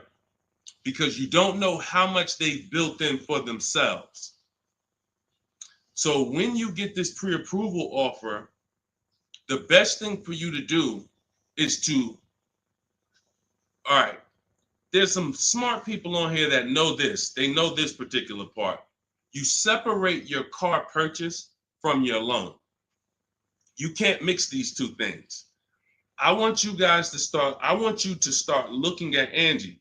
I want you to start looking at your car purchase separate from your loan. There's something I call the 3 pillars of great car deals. 3 pillars. And if y'all are on break or something, or you should have a pen taking notes, unless you're gonna watch this replay, because we're gonna cover a lot of stuff in the next hour. 3 pillars of great car deals. You must get a great deal in each pillar to actually get a great deal. First pillar, who I buy my car from. Second pillar, who I get my loan from. Third pillar, who I sell my old car to. Those are 3 independent transactions. So when you give a dealer your old car, because you said I'm going to trade, now you give a dealer your loan. And you also buy a car from that dealer. You've given them 3 transactions. Each of those transactions has big money in it. How do we know each one of those transactions have big money in it? Well, I spent 14 years in the car business, 5 years Mercedes, 5 years General Motors. That's how I know. But how you can know is to look at the fact that there are companies that only want to lend you money to buy cars, and they want to fight for your business. There's banks and credit unions out there. They don't sell cars. They sell money. They sell money. They want to compete. Please give us a chance to earn your business. You're going to start doing that. There's companies out there, Driveway, Carvana, Kelly's Blue Book Instant Cash Offer, AutoNation, CarMax, Car Gurus, 6 offers. There's companies that buy cars. They pay cash. This isn't Facebook Marketplace. The only way we used to get more money for our old cars than we could get from a dealer is we had to sell it privately. Y'all remember that? Remember that? If you wanted to make 2,000 or 3,000 extra than the dealer was going to give you, you had to sell your car privately. These 6 companies that I just named are going to pay you more than any dealer is going to pay you to trade. So what you got to understand, academic weapon, and people like you who are asking these questions, you got to understand that there's 3 parts to a car transaction. The ones I just broke down, that's if you have a trade. But now, how do you make sure that you get a great deal in each one of the pillars? It's simple. Bids. It's simple. Bids. All you have to do is embrace that. As long as I get bids, it's impossible for me to overpay. This is great for the people who's not a good negotiator. Let's be honest here. If you're not a good negotiator, type not me. You're just not good at it, or you just don't like it. Just type not me. Or me. It doesn't matter. Just something to tap in. Be honest. I see you, academic. Okay. Anyone who's just not, and here's what I know, because I'm taught this in sales. Only 15% of the population is. Only 15% of the population is comfortable with conflict. Hey, Terry, thanks for being honest. This is how we're going to win, being honest. So when you look and say, well, if I'm not a good negotiator, how do I get below market prices? It comes back to bid. So everything I'm teaching you is based on a bidding system.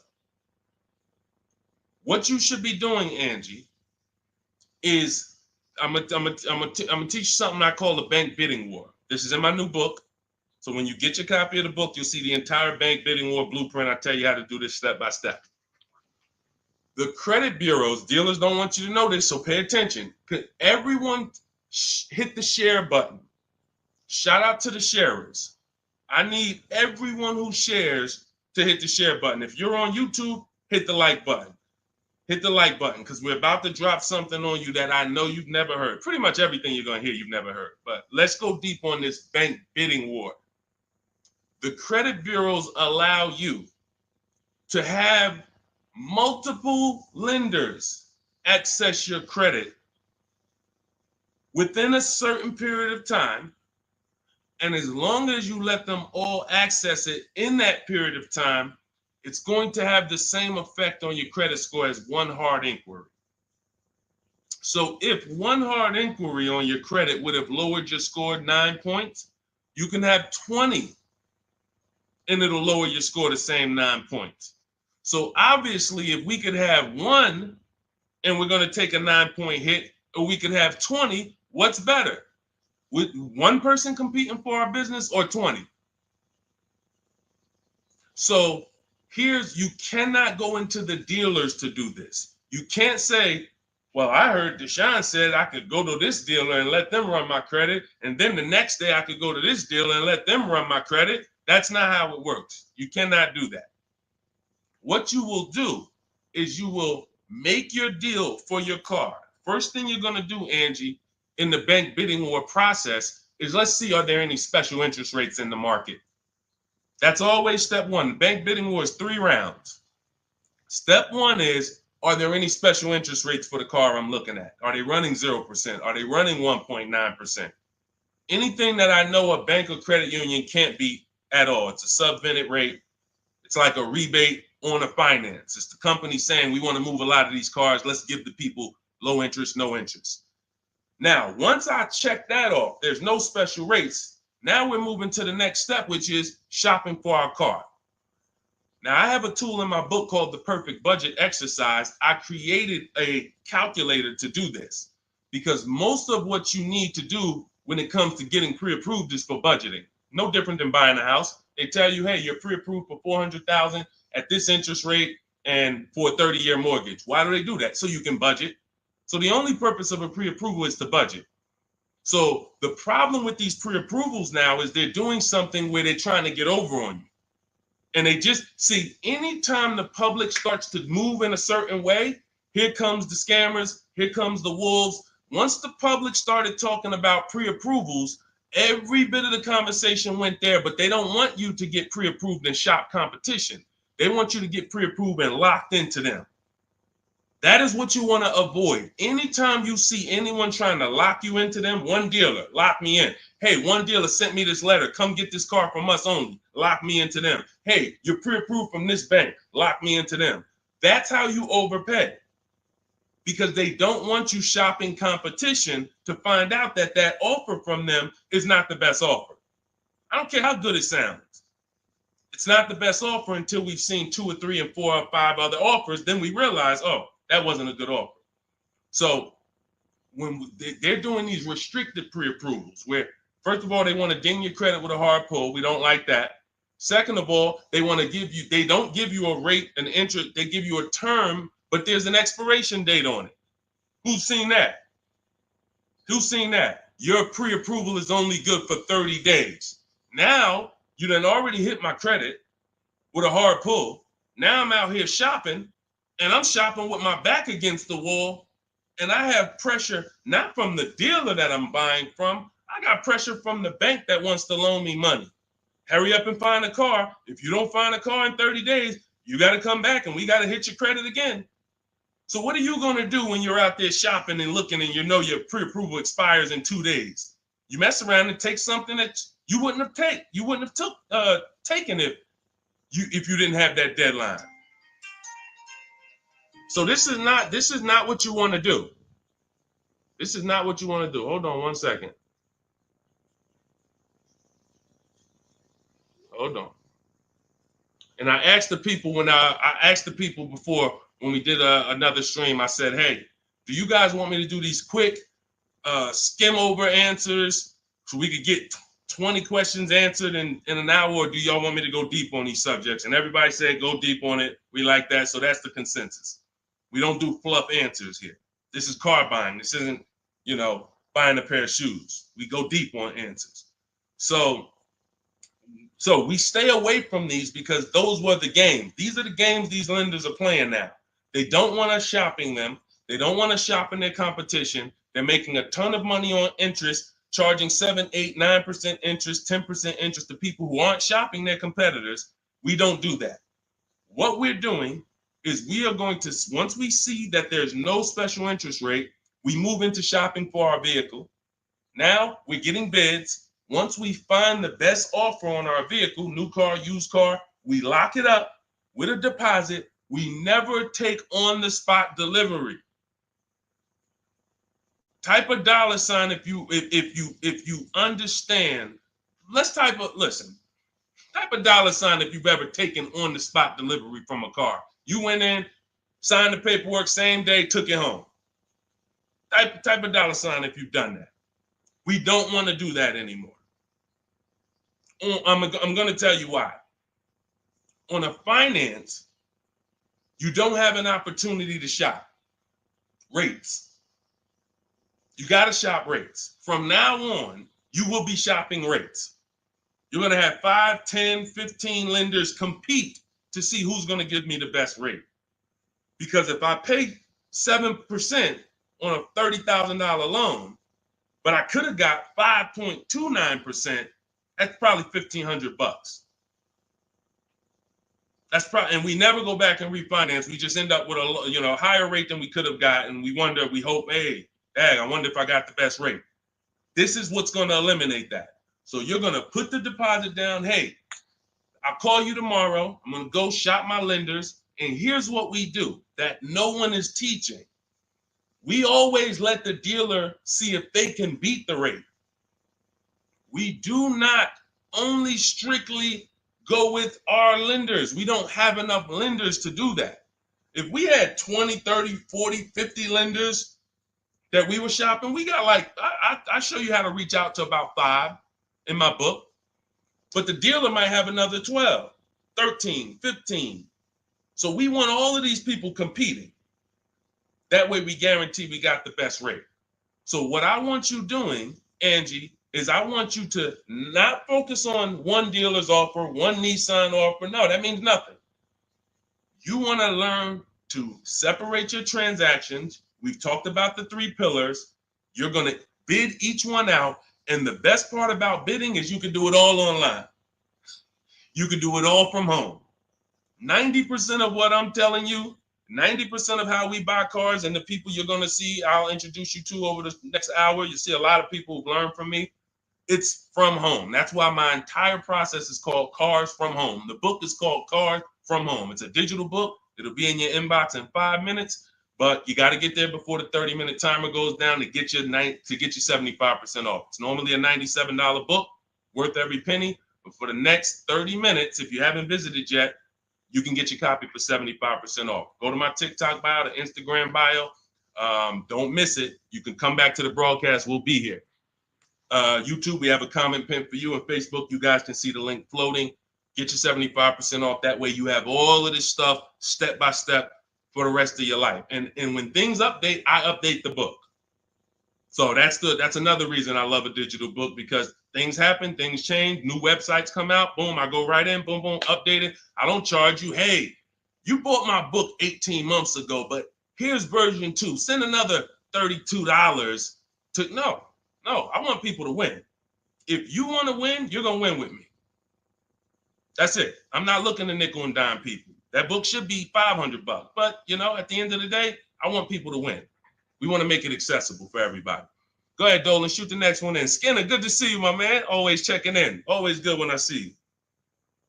What's going on? Let me get this book. Go ahead, Angie. Use it and win. Use it and win. All right. What's up, Yo? Good to see you. How can I get your people to help me out? I'm trying to purchase a vehicle in the next 2 weeks. We have a Shop with Deshone program. It's been out. I shop with people all around the country. So I always say, get in where you fit in. Some people are do-it-yourself people.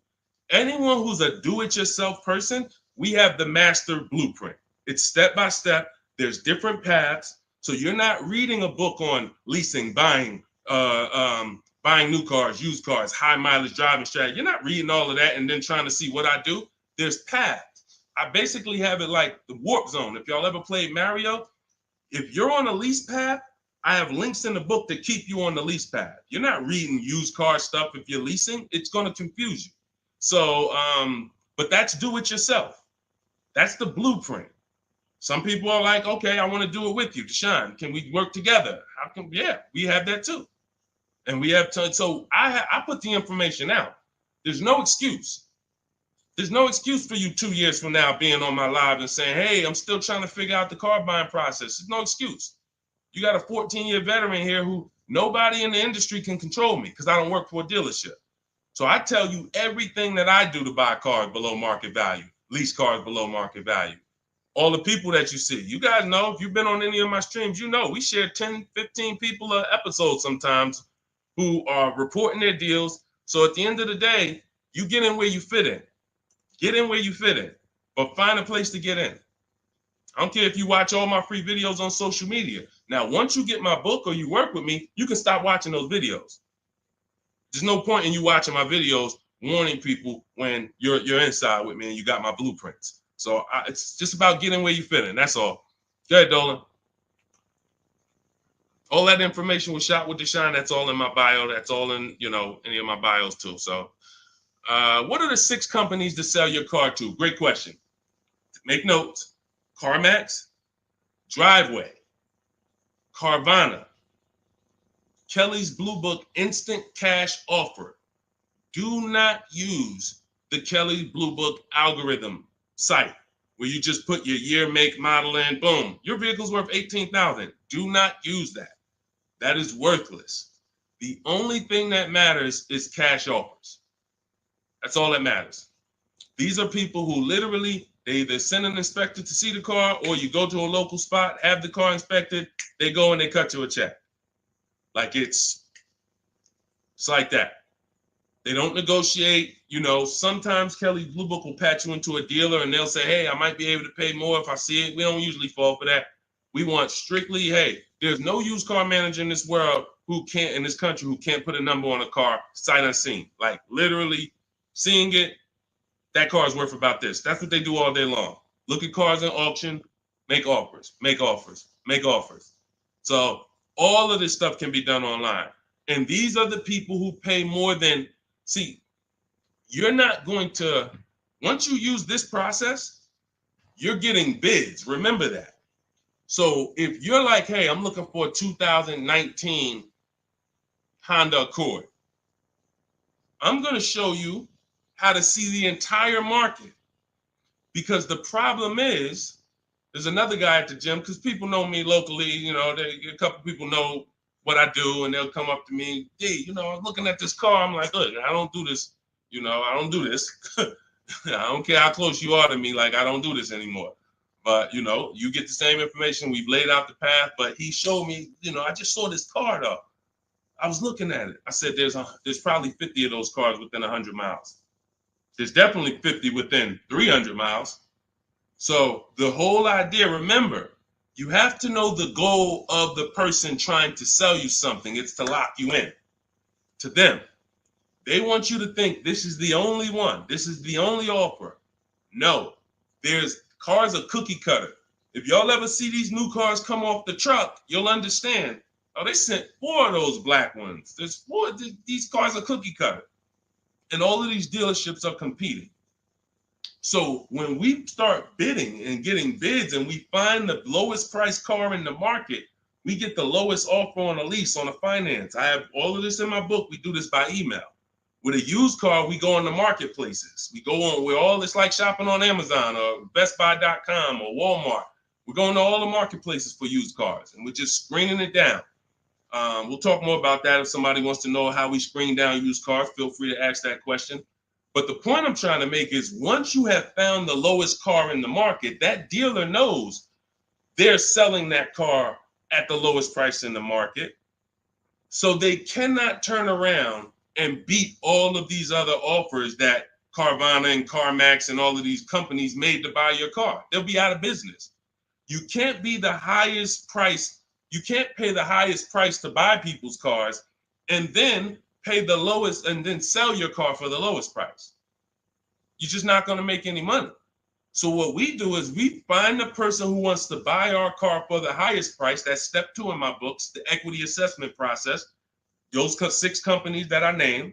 We do this with leases too. We sell leases too. I've been talking about this for 3 years, and I know there's still people who like, Deshone, I didn't know you could sell a lease. If you didn't know, type a question mark. If you didn't know you could actually sell a lease and pocket cash if you have equity, type a question mark. So once we do the equity assessment, we've seen this is the company that's going to pay me the most for my old car. Now we're shopping for our new car. This is the company that's going to sell me the new car for the lowest price. 2 pillars. 2 pillars. You see what I'm saying? That's 2 pillars of our car deal. Guaranteed we paid, got the most for our car. Perfect, check. Got the least car, got the lowest car in the market based on bids, based on multiple offers. This is how it's done. And this stuff takes an app. Like, when you guys get good at this, you'll be able to do this in 90 minutes to 2 hours. 90 minutes to 2 hours. I can get any car I want below market value. I'm going to pay less than everyone else. It won't take me more than 90 minutes. You'll get there. In the beginning, 2.5 hours it's going to take you to go through. You're going to be fumbling. You're going to be overthinking. And once you just get to trust in the process, you'll see, okay, this is a 90-minute process. Now, I don't want you rushing your shopping. It's a big point before we go to the next question. Too many of you are rushing your shopping. That's why you're ending up with cars you don't like in 3 months. We don't rush that.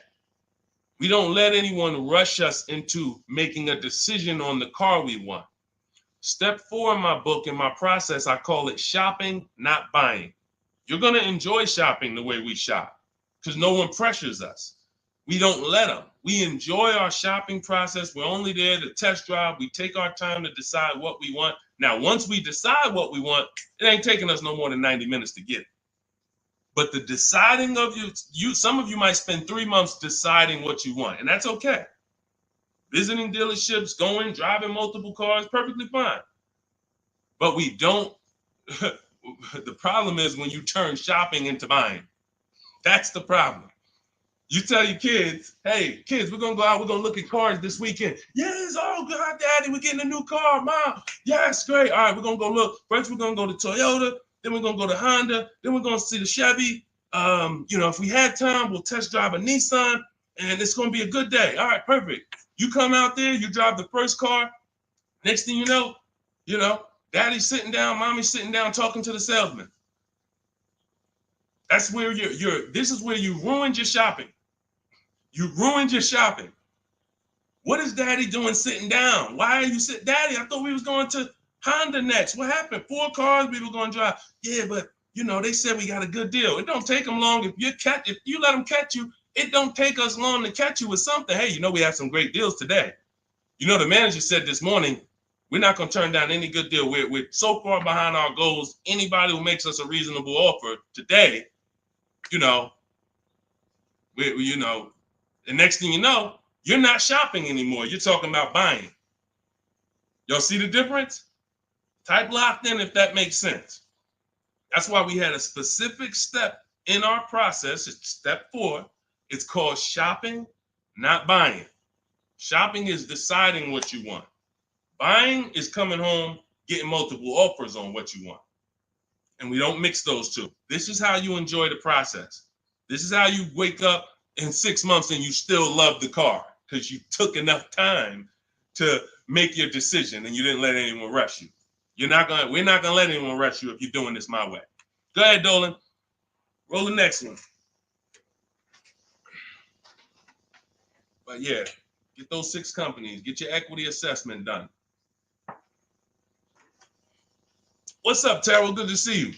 Deshone, I sent out the initial contact template to the dealerships, and a lot of them are trying to get me to come in. That's why we had scripts. Listen, here's what I say to people that I work with. Whether it's most of the time this is people I'm working with in my coaching program here's what I say. I tell you up front, 80% of dealers are overpriced. 80% of dealers are here to make the process difficult because the more difficult they make the process, the more money they make. It's very simple. When you get my book, I have email scripts that reply to everything. For example, Terrell, when you open up the script for the initial replies, you'll see when they say, hey, when can you come in? We copy and paste. Actually, I'm going to be doing my entire process online. Do you have a car that I'm interested in? Do you have a match? Every script ends with a question.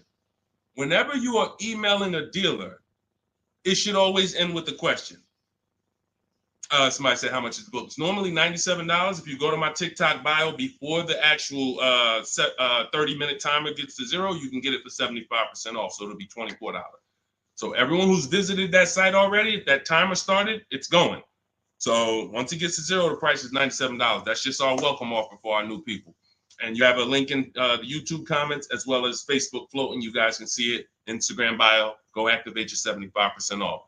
It'll be in your inbox in a minute. But that's the whole thing.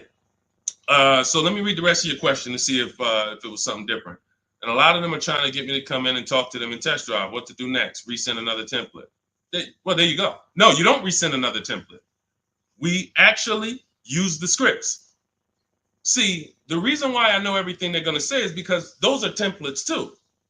When you guys get these emails, who gets the emails from dealerships? Hey, Jane, we love your 2016 Kia Sorento.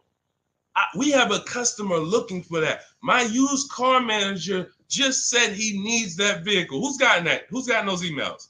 Type me. Type me if you gotten it. Hey, I can get you out of good news.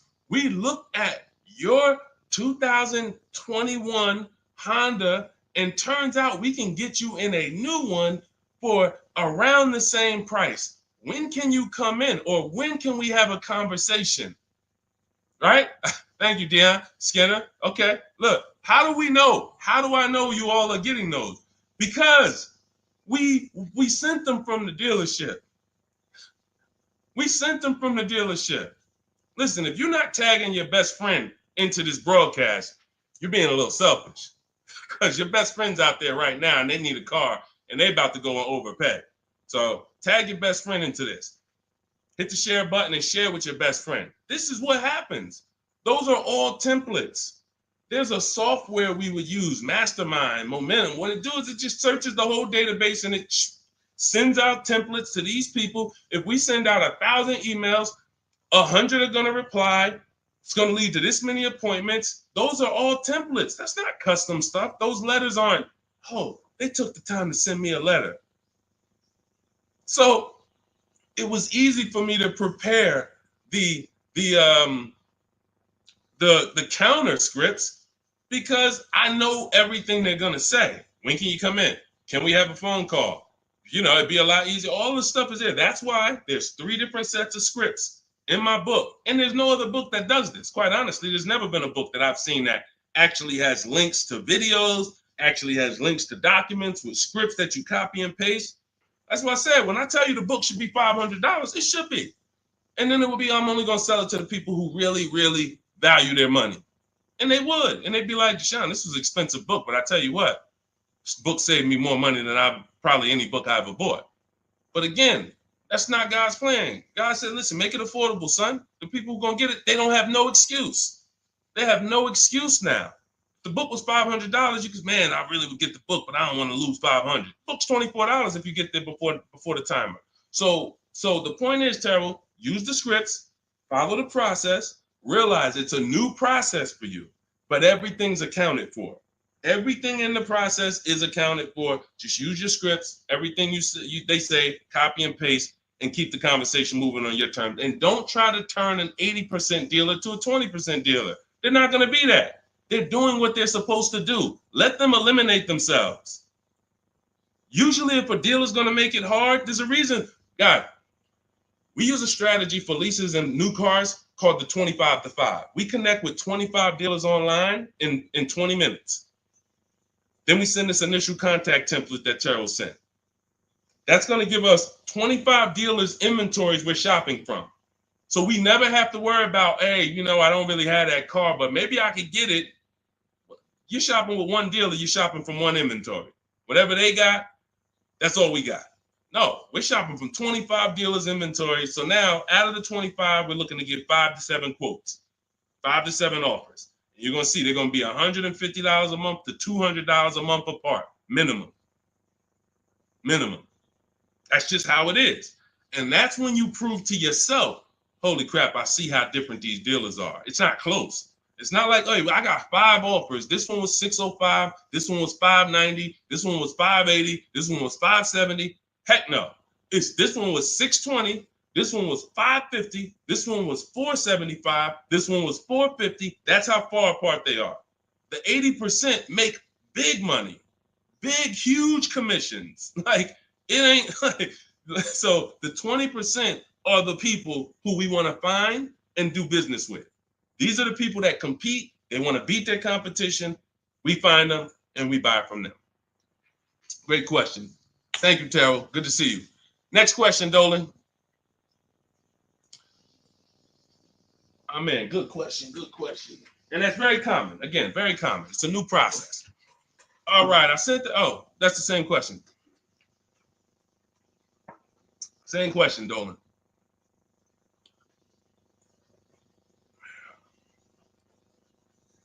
What's up, Jaden? Buying my first used car this year. All right, putting $10,000 down with fair credit and a trade in worth $1,000. How do I maximize for the best car possible? First thing we want to decide is, should we be buying or leasing? This is very important. Now, I know many of you were taught on here, never lease a car. That advice is costing you thousands and thousands of dollars. And we'll go deep on that because I can't make a statement like that without going deep on this. But let me ask you, Jaden, do you have good credit, fair credit, not so good? You know, nobody knows you, so it's not like, you know. But I need to know this to properly answer the question, because some people, you know, they want to put a lot of cash into the transaction because they don't really have any credit. Let me know. I'm looking for your comment. Listen, you got to stay close to your keyboard. All of you who are asking questions, I want you to stay close to the keyboard. Dolan's pulling the questions in, and, you know, I want you to stay close, because I might ask you a follow-up question that I need to actually, you know, be able to answer it. So let me just assume. All right, let's just assume you have fair credit. Hang on one second. Let's assume you have fair credit. All right. Hang on. Okay. So let me tell you an outcome that's very common. And you could decide, this is all of you who have a child who's going to be getting a car, or you're going to be getting your first car. Like, listen up to this. We go wrong buying people their first car a lot of times, because typically when you buy a car, what's happening is you have to pay for the whole car. Some of you know every $5,000 on a car loan is about $100 per month. So when you look at and lock that into your head, every $5,000 is about $100 per month. So when you see a $5,000 car, $10,000 car, you should think $200 a month. When you see $15,000, you should think $300 a month. These are safe parameters for you to make sure you're not overcharged. You have to be able to understand a $50,000 car isn't going to be $500 a month to buy. It's going to start out around $1,000. So we need to know these things, because you can manipulate loans to make payments lower, and that's how you end up in a 9-year loan, because you went in saying, hey, could you get that car to 700? That car's nowhere near 700 with a good loan.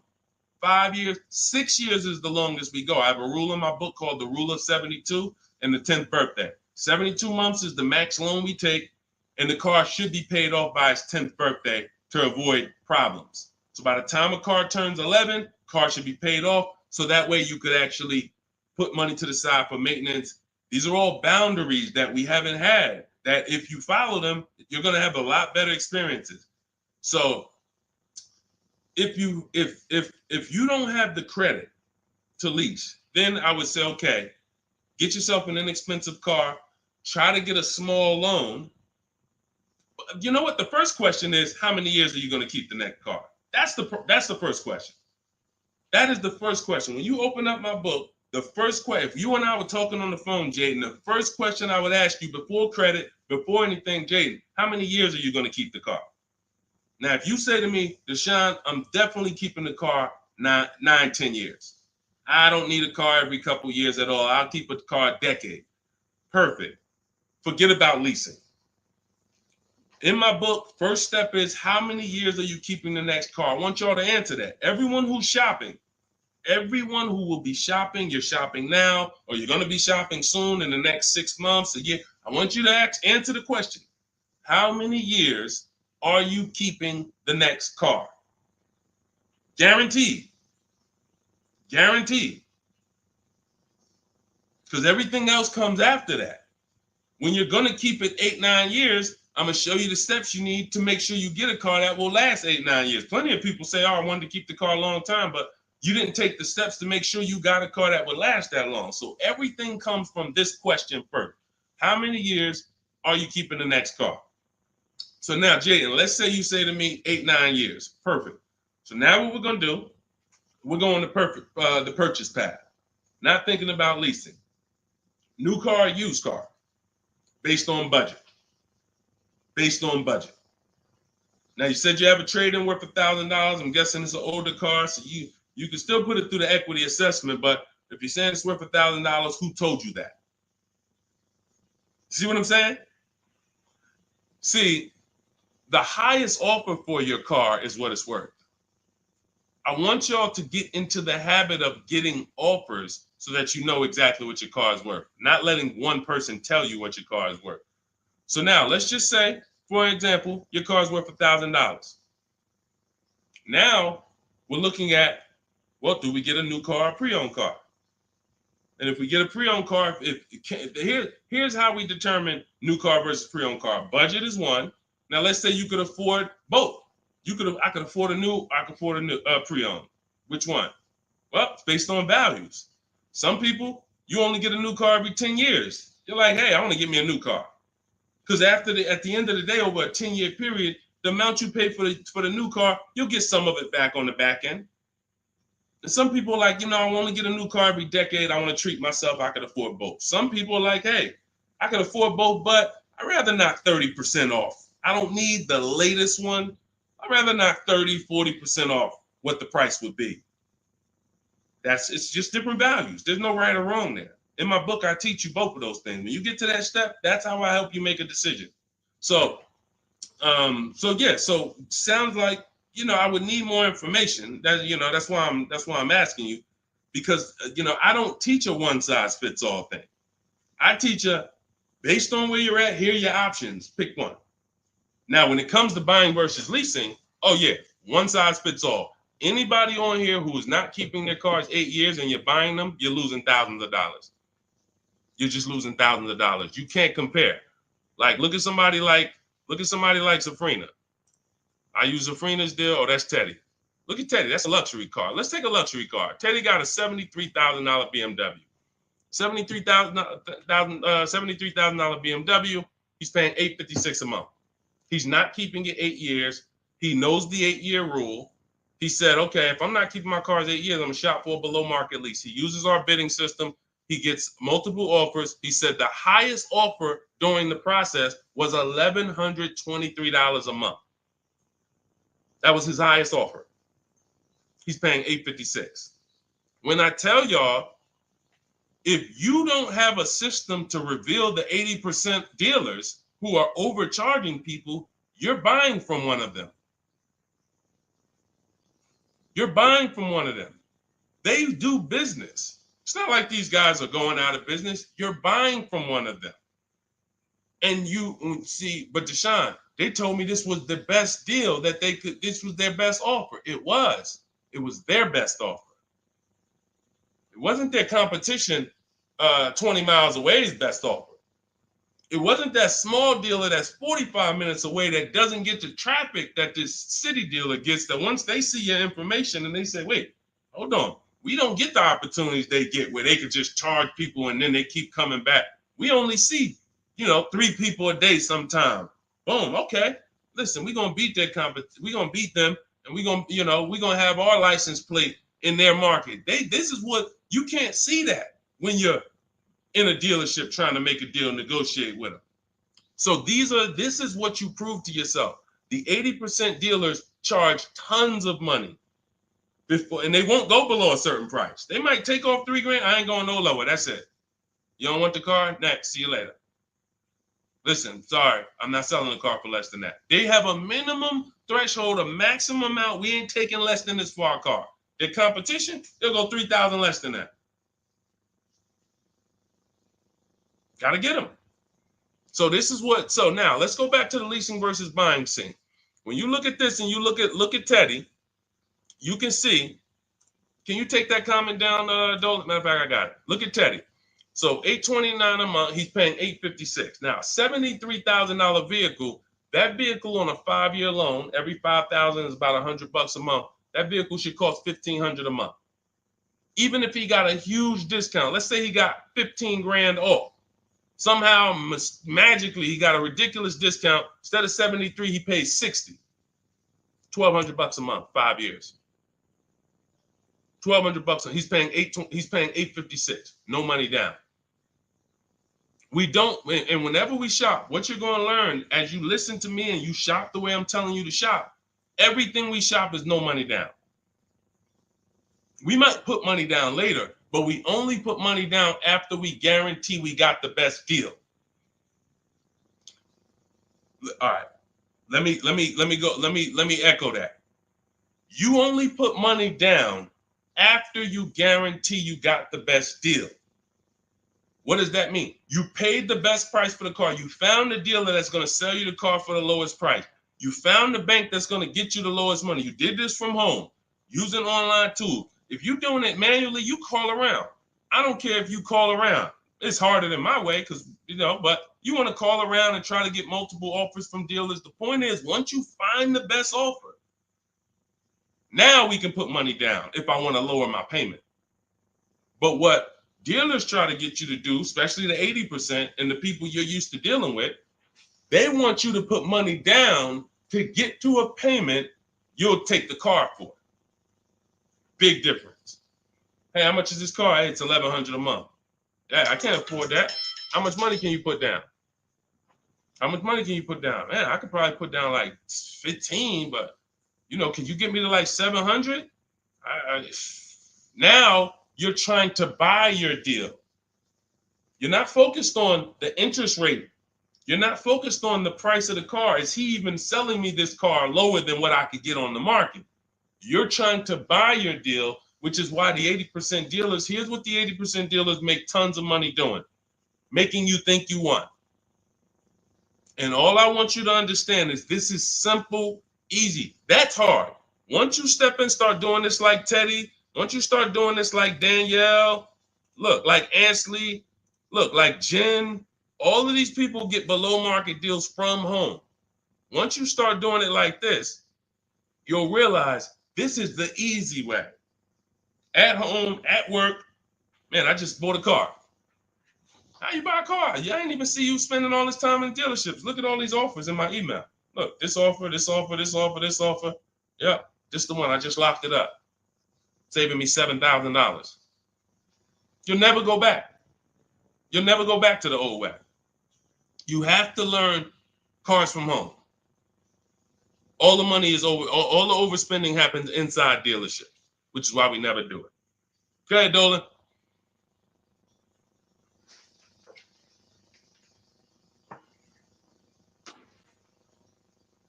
Let's go, Dolan. Keep them queued up, bro. Let's go. To Cali, good to see you. Should you put a down payment on a car? Well, that's just what we were just talking about. What we were just talking about was, all right, let's talk down payments on leases. First of all, you got to realize something about a lease. Whenever you put a down payment down, if the vehicle's stolen and they don't find it, or if it's totaled, you don't get the money back.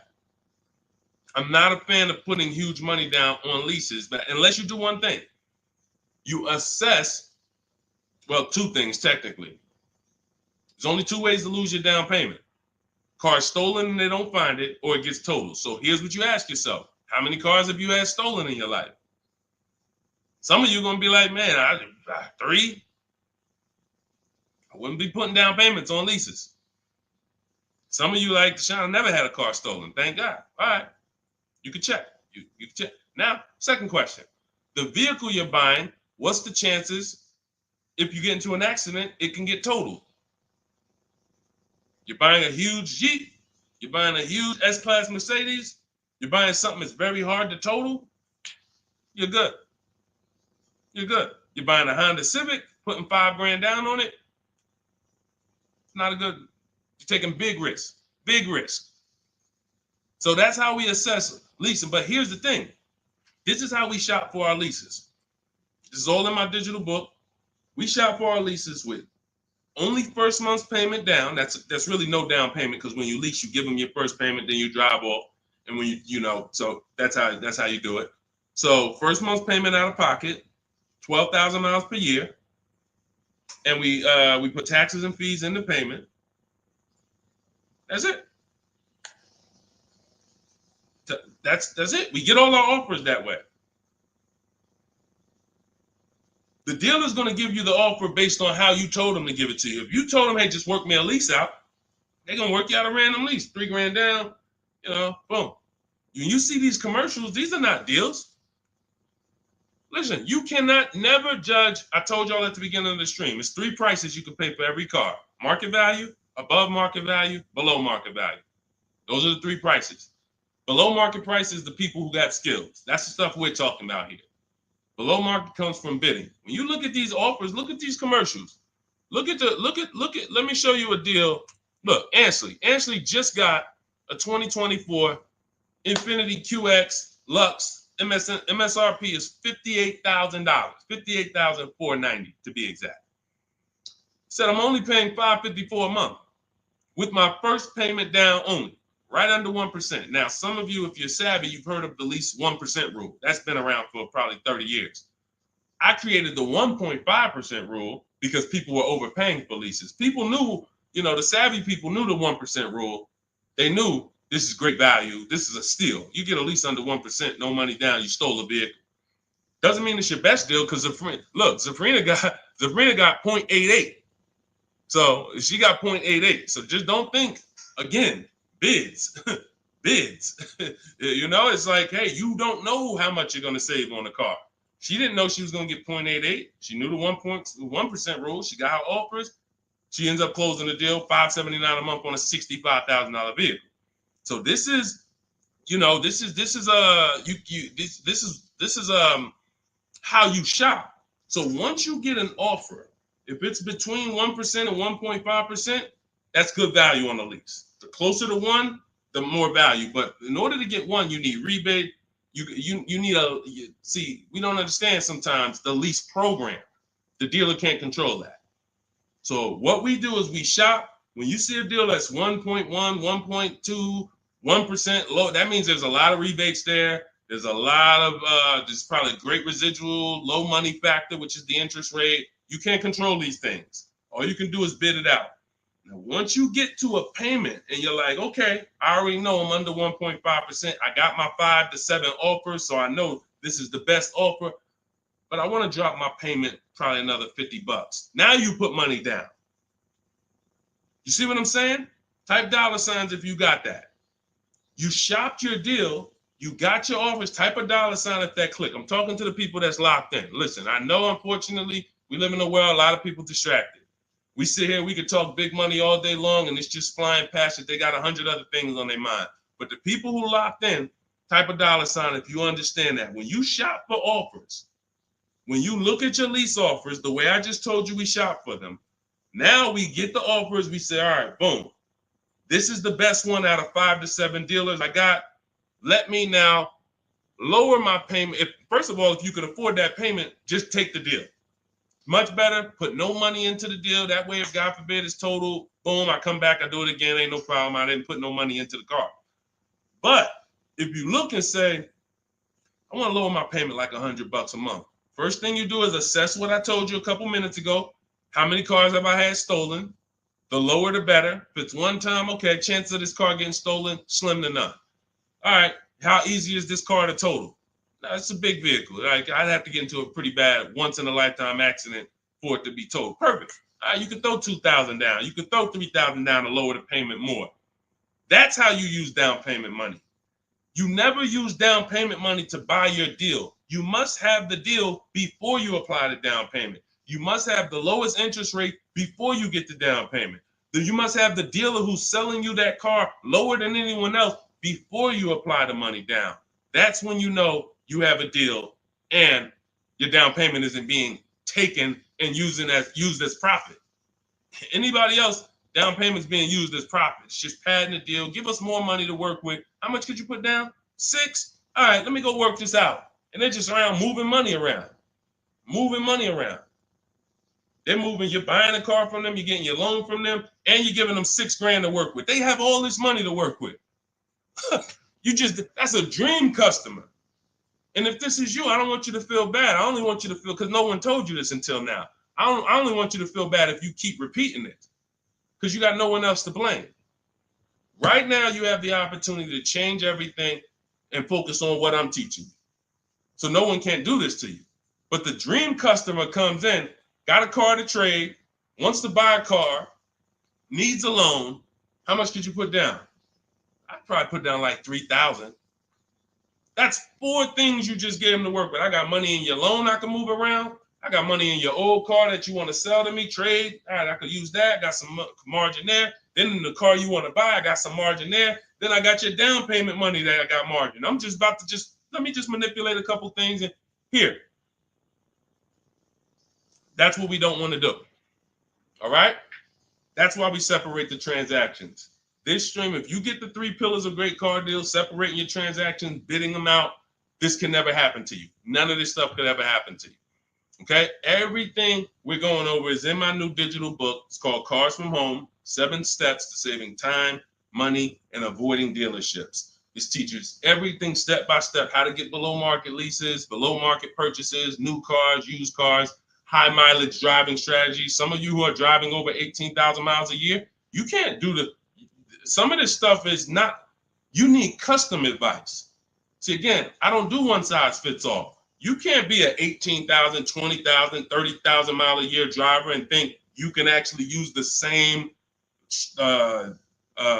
loan structures and all of that as a normal person. You're depreciating your car faster than them. So all of this is in my blueprint. It's in my new book. Get your copy for 75% off in my TikTok bio, in my Instagram bio, or we have a link in the comments for you on YouTube, and we have a floating link on Facebook for you guys. But if that timer hits 0, it's $97. And if I'm you, if I miss the 75% offer, I'm getting the book, knowing what I know. And there's people who have the book, they'll be like, hey, look, I don't care if you missed it. You need to get the book. It's $97, worth every penny. So I want you to have everything I teach. It'll be in your inbox in literally a couple minutes. It's a digital book. And as soon as you get it, you're going to see a thank you page, and it says screenshot this page. Very important, because on that page is the link to open the book. Then I email you a copy. Also on that page is the link to my support team, just in case you type your email wrong. Our system is great. We send out lots of books. It works every time. But if you mistyped your email, then you're not going to see the book. So make sure you have my support team's email. So if you don't see that book in 5-10 minutes, email my team, hey, and they'll get you the book right away. All right. Thank you, Skinner. Yeah, nobody ever broke it down like that. I'm glad. That's what I'm here for. That's what I'm here for. I only want to pay first month's payment, and that's it out of pocket. That's 90% of our people, Skinner. 90% of our people. Hold on, I'm gonna get to Hideout PA. You got the next question. Hold on. But look, 90% of our people, look, India, look, $365 a month, no money down. That's first payment only.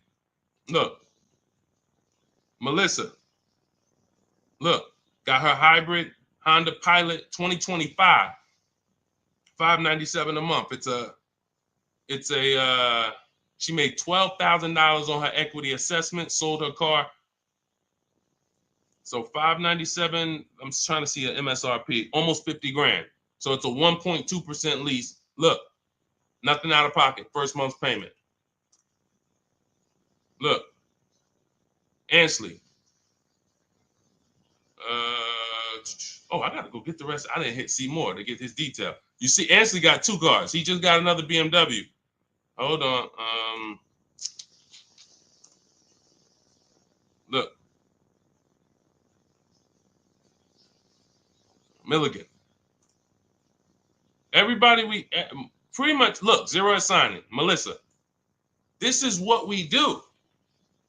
There's nobody who's better at this than we are.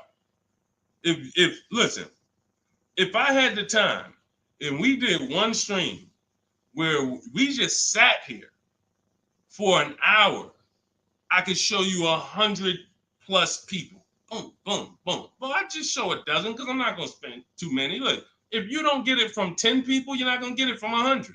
You know, if 10 people just like you who are showing their deals, paying less than you, don't persuade you, 100 wouldn't. But the point is, everybody shops with no money down. Because when you shop with no money down from now on, you will see it's easier because you can't confuse me. You can't confuse me when I'm shopping with no money down. You got to be great at math, which I love math. So, I mean, I love math. But you have to be great at math to put 3, 4, 5,000 down and be able to see where the money's actually going. So the best thing to do is compare. I could get this car, no money down. I could lease this car, no money down. What's my payment? And then you'll be able to see it. Dealers can't manipulate you. So definitely, that's all we do is no money down shopping. Go ahead, Dolan. You can put that one up. You can put that question up. I want to get to that. Hideout PA. In a 2-year lease, 2024 Jeep Hybrid, 1,500 down, 499, 10K a month. Good deal. You have nothing to compare it to. You have nothing to compare it to. And this is what I don't like. Listen, I'm not the one who tells people you got a bad deal. The only time I would tell somebody they got a bad deal is if they broke the 1.5% rule. So if you take no money down and you divide your monthly payment into the MSRP, if you were over 1.5%, there's no value in leasing that vehicle. You're paying too much for a car you're giving back in a couple months. So, hold on. Sorry. Yeah. So, sorry. So, but when I look at your deal, the reason why I hate this is because you've already gotten the car and you're driving around and you don't even know you got a good deal. You're wondering if you got a good deal. That's very disempowering. It's a very disempowering position to be in. But had you gotten 4 other offers, you wouldn't have to ask me that. And what I want you to do is change that, because frankly, I would bet $1,000 that if I said to you, you think I can find that car for less than what you paid? Bet me some money. Would you bet me $1,000 that I can't find that exact same car you got for a lot less money? Would you take the bet? You'd probably be like, nah, I don't want to take that bet. I don't want that for you. I don't want that for you. I don't want that for any of you. Driving cars, and if God forbid you see Deshone the Auto Advisor one day and you're like, and I'm like, hey, yeah, you just got the car? Okay, great. If you don't feel like, hey, listen, I got 5 offers from these dealerships, and the one I picked, they were so much less than everyone else. See, I know you use what we're talking about. I know the people I run into that use what we talk about. They come up, the first thing they're doing is saying who made them the best offer. They're saying, hey, the dealer couldn't beat the rate I got from the credit union. I know you're using what we teach. They're like, yo, I had to go 150 miles to pick it up in the next state because they made me the best offer. I know you're using what we teach. That's when I know. When you come in and ask, hey, what you think about this deal? We have nothing to compare it to. So we look at something like, let's just take an average deal. Let's take an average deal. Let's take a big money savings. Let's always use Sean for an example. Because what you're trying to do when you're not getting bids the old way is you're actually feeling for the bottom, and you're hoping, I hope this price that I paid was the bottom. Shout out to the people running the likes up on TikTok. Every time y'all hear something y'all like, just keep tapping the screen for like, spend 10 seconds just, man, you know what? This dude is going in over here. Just spend 10 seconds. Every time you hear something you like, tapping the screen. Shout out to y'all running the likes up. But when you look at, hey, look, I lost my train of thought. What was I talking about? I don't even know. That usually happens once I've been on for about an hour. That usually starts happening. Hideout PA just bought the book. Awesome. Listen, I'm answering your question right here. So, and look, next time, that's the thing. So again, I cannot tell you, oh, the MSRP was 49,000. Okay, so 49, 1,500 down. That's about a 1% lease. Solid.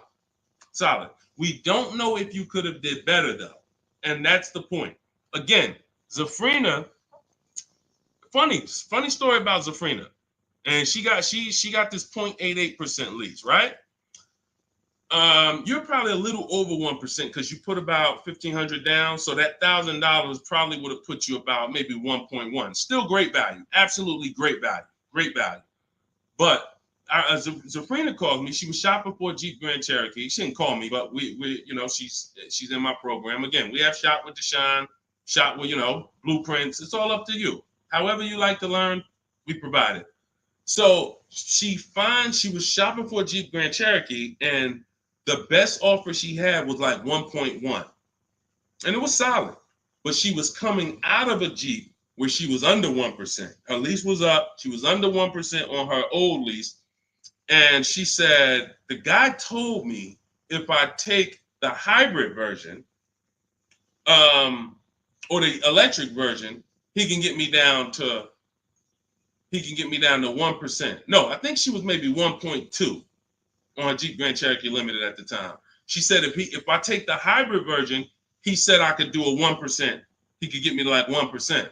I said, okay, if you're going to look at the hybrid, the electric version, that's an entirely different vehicle. The same dealers that you've been getting the offers from, run it past them now.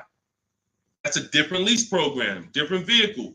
Yeah, he might be able. Now look at this. Here's the big part. He was selling her the standard version lower than everybody else.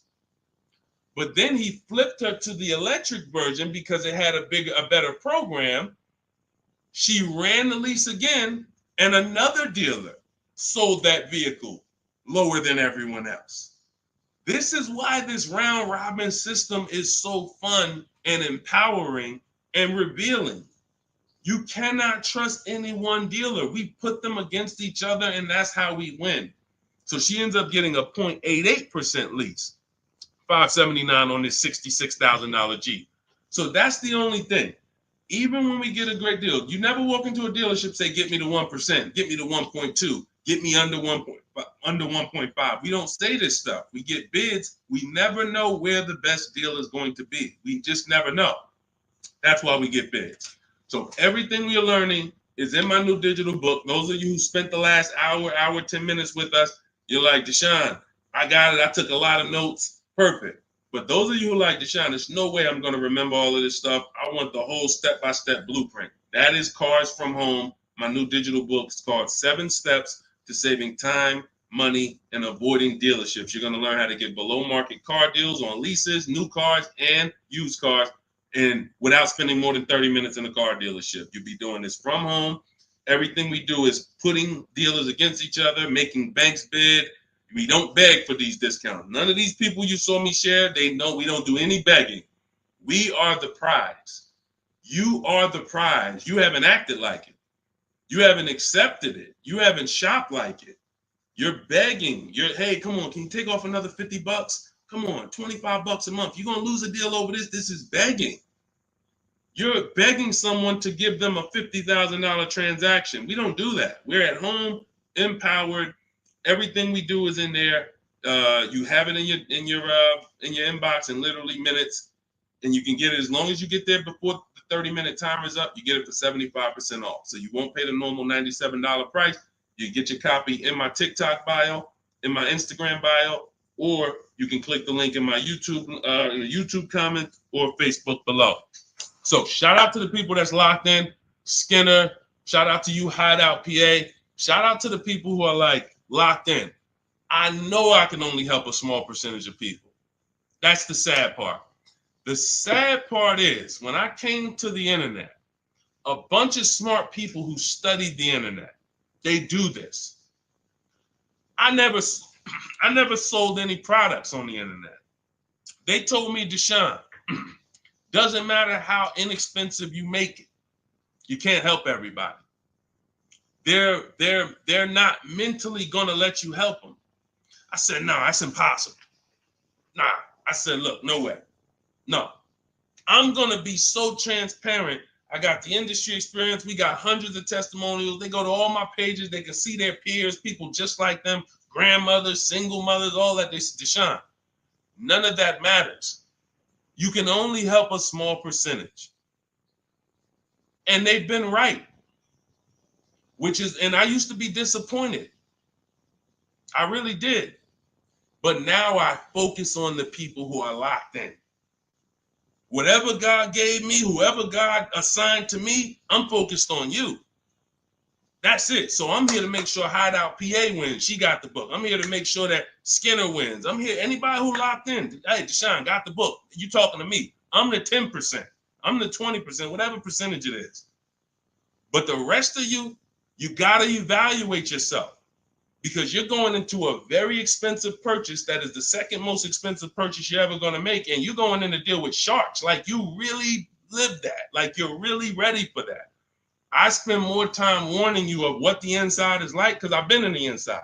I can go back to sell cars if I wasn't running a company to educate you guys. I can make $200,000, $300,000, $400,000 a year selling cars. This is not hard for me, but I know what it's like. I know who sits next to me. I know it's people who, when you sit down next to them, your head's coming off and you're going to leave with a smile. It's an art. It's a science to making a customer leave with a smile. We got people who pay $200 more per month than they could have got, but they leave smiling. Don't let them run into their neighbor, though, that's got the same car and got a better deal. $200 less. Wait, you got the same car? What happened? They knew something you didn't know. So that's my warning. Shout out to the people that's locked in. Get your book for 75% off. Make sure you screenshot the thank you page. The book is right on the thank you page. As soon as you pay, you can download it, add it to your inbox, and just use it and win. And make sure you email me your success stories. All right. I'll see y'all in the next stream. God bless you.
And answers. Welcome to Car Shopping Questions and Answers. We're about to go very deep to make sure that you get the answers you need when it comes to buying or leasing your next vehicle. And we want you to have below market strategies. You can't pay market value and you can't pay above market value.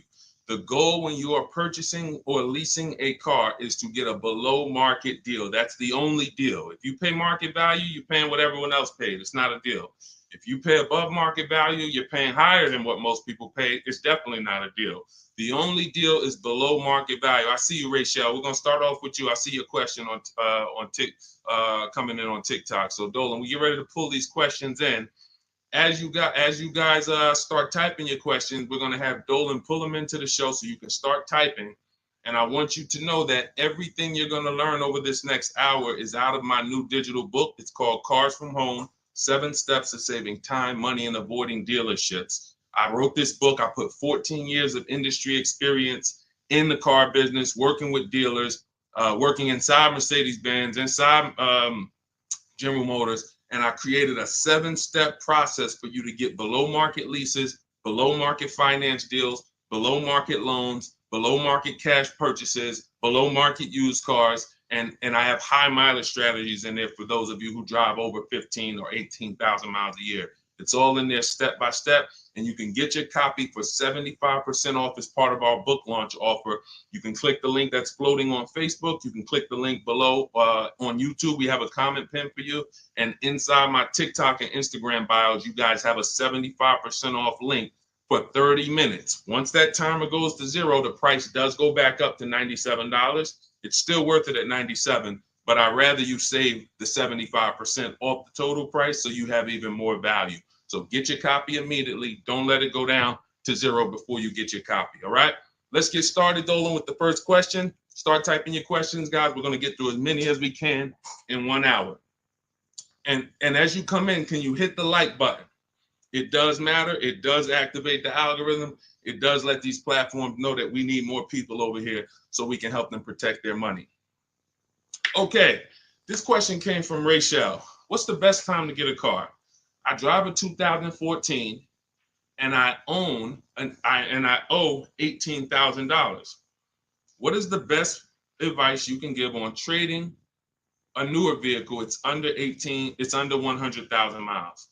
Okay, Rachel. So one of the things that the first sense I get is I don't like you still owing that much money on a car that's 10 years old already.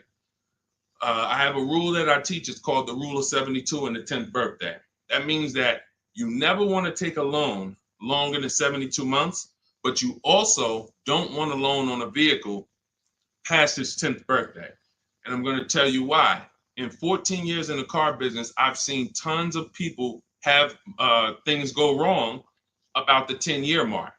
Now, there's nothing wrong with things going wrong because that's why you have a car, so that you can put a little money into it, maintain it, and keep it driving for as long as possible. The problem is when you have a loan on that car, now what you're doing is you're repairing the car while you're making, hold on. I had to turn the Bluetooth off. Okay, so the problem is you're repairing that car while you're making payments on it. I call these the four expenses. The four expenses for a car are what you pay for it every month, if you have a loan, what you pay for gas, what you pay to repair it, and then what you pay to maintain it. Maintaining is oil changes, brake fluid changes, tire rotations, new tires. These are, replacing brakes. These are maintaining it. Repairing it is if something breaks on the car. And it's that I call that the fourth expense. That's what most people are not ready for. And what I see is if you have a loan past the 10th year, you're getting hit with you're getting hit with all four expenses. And if you've ever seen someone who has a luxury vehicle and they hate it, they usually are buying cars that are too old and taking loans that are too long on them. Because you'll see they hate the vehicle because BMW, you got your BMW, you go drop it off, they tell you, hey, you need brakes, that's maintenance. Then, hey, your navigation system or your electric system is messing up, that's $2,000. And then, you still had to put premium gas in the car, so you could leave out of there, it costs $5,000 in 1 month. And people be like, man, I hate this car. But the car is not the problem. The problem is you took a loan on a car that was too old, and you took a loan that was too long. That's why I created the rule of 72 and the 10th birthday. No loans longer than 72 months, and then your car needs to be paid off by the 10th birthday. Now, what happens if you look at the car you want and you can't afford that payment for 6 years? That means you can't afford that car. That doesn't mean stretch the loan out to 7 years or 8 years so that you can try to afford it. Right now, we could all go and we can look at a $700,000 house. Maybe most of us can't afford the mortgage on that, but if we stretch the mortgage out to 50 years, then maybe we can afford the mortgage on it. Doesn't mean it's a good financial decision. So if you're going to finance again, Rachel, I want you to keep that in mind. When you replace your current car, if you're going into another finance, which I don't recommend if you're not keeping this next car 8 years, because you're going to be in the same position again, you should be going into a below market lease. Then if you're keeping the car long term, then go to another finance and then make sure you're not buying too much car, taking out too many loans on it, and taking out too long of a loan. Use that as an affordability index. If I can't afford this car on a 6-year payment and I can't add up, here's how you do it. You look at the car, ask yourself, how old is it? If it's 6 years old, that means I got to take a 4-year loan. If it's 5 years old, that means I got to take a 5-year loan. It can't be greater than 10. You are taking way too much risk. And you're going to end up in this position where you're looking and you're like, how do I still have a car payment? Things starting to go wrong on this car. I'm nowhere close to paying it off. What did I do wrong? That's what you did wrong. Now, if you want to avoid this altogether and say, all right, what can I do in a different structure? You would be going into a lease. If you're shopping a below market lease, what that's going to do is make sure you can pay a low payment on a brand new car. It's always going to be under warranty, and you just keep doing that. You look like somebody who you're just used to having a car payment anyway. So you want to switch the way you make those car payments and start paying it into new cars versus these 10-year-old cars or 8-year-old cars that you're paying these payments into, and you're not getting much back in terms of return or quality or anything like that. So that's the first thing that I would concern myself with is, Rachel, how many years are you going to keep the next car? If it's 8 or more, then you purchase again. If it's less than 8, then Deshone, talk to me about a lease, because I'm not keeping this car at 8 years. I don't keep any car 8 years. All right? It's a great question. That's where we need to start out. Go ahead, Dolan. Shoot the next one up. Okay, this one is Love and okay, I don't want to even try to pronounce it, but you can see who you are. If I'm upside down, how can I trade or sell without having to pay the difference or getting a higher note? So now you're asking a question that, all right, so this person said if I'm upside down, that means they owe more on the car than it's worth. How can they get out of that car and go into another car without paying the difference or having a higher note? So I'm going to give you the way it's possible, depending on your situation, and realizing that in my book, there is one person, there's two people actually, but really one main person who, it doesn't matter how good your credit is, you're not going home with a new car, because negative equity is, you have too much negative equity. So there are cases where doesn't matter. You come in with an 800 score. I call negative equity the bad credit for people with good credit, because it's the only time when I was in the dealership, people would walk in and they would say, you know, okay, we look at a car and then we look at their current situation and the maximum amount they can pay. And then we look and say, hey, look, the bank's not going to approve this. You can't roll over 10 grand of negative equity to that $30,000 car and do no money down. So there are circumstances where you've dug yourself too deep, and the only thing that's going to do it if you don't have money is time and paying down the vehicle. So let's talk about if you're not in that situation. First thing I'm doing is I'm going to CarMax. I'm going to driveway.com. These are websites.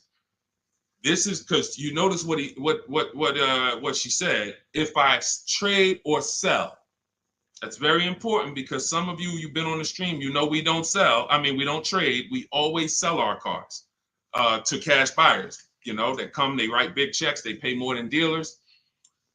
So the first thing we're going to do is visit these cash buying websites: CarMax, Driveway, Carvana, KBB Instant Cash Offer, AutoNation, and Car Gurus. That's going to give you 6 independent offers.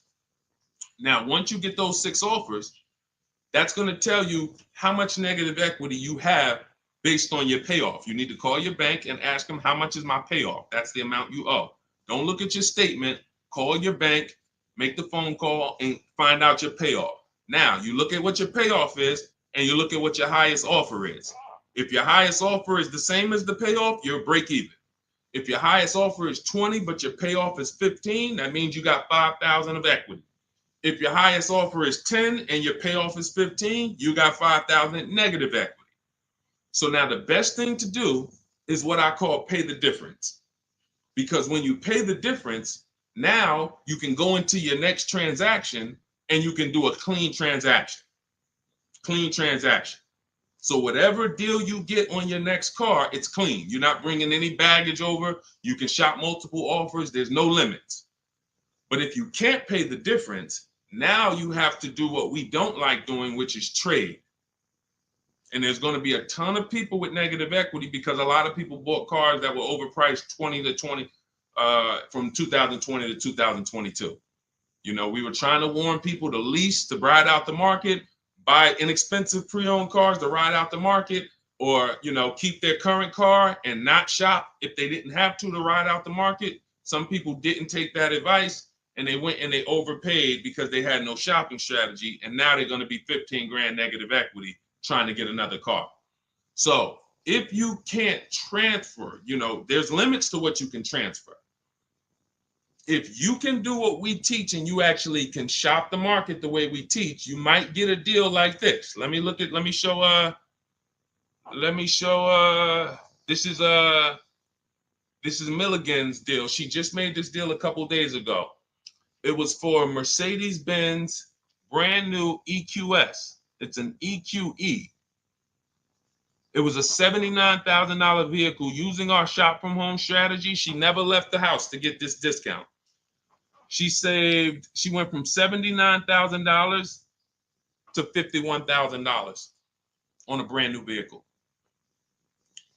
And if you're on Instagram or if you're on YouTube, you guys can see this. So we can't share the entire versions on Facebook and on TikTok. But if you like, anybody who wants to see, okay, I want to see these things that Deshone is, you can go right to our YouTube page, Deshone the Auto Advisor.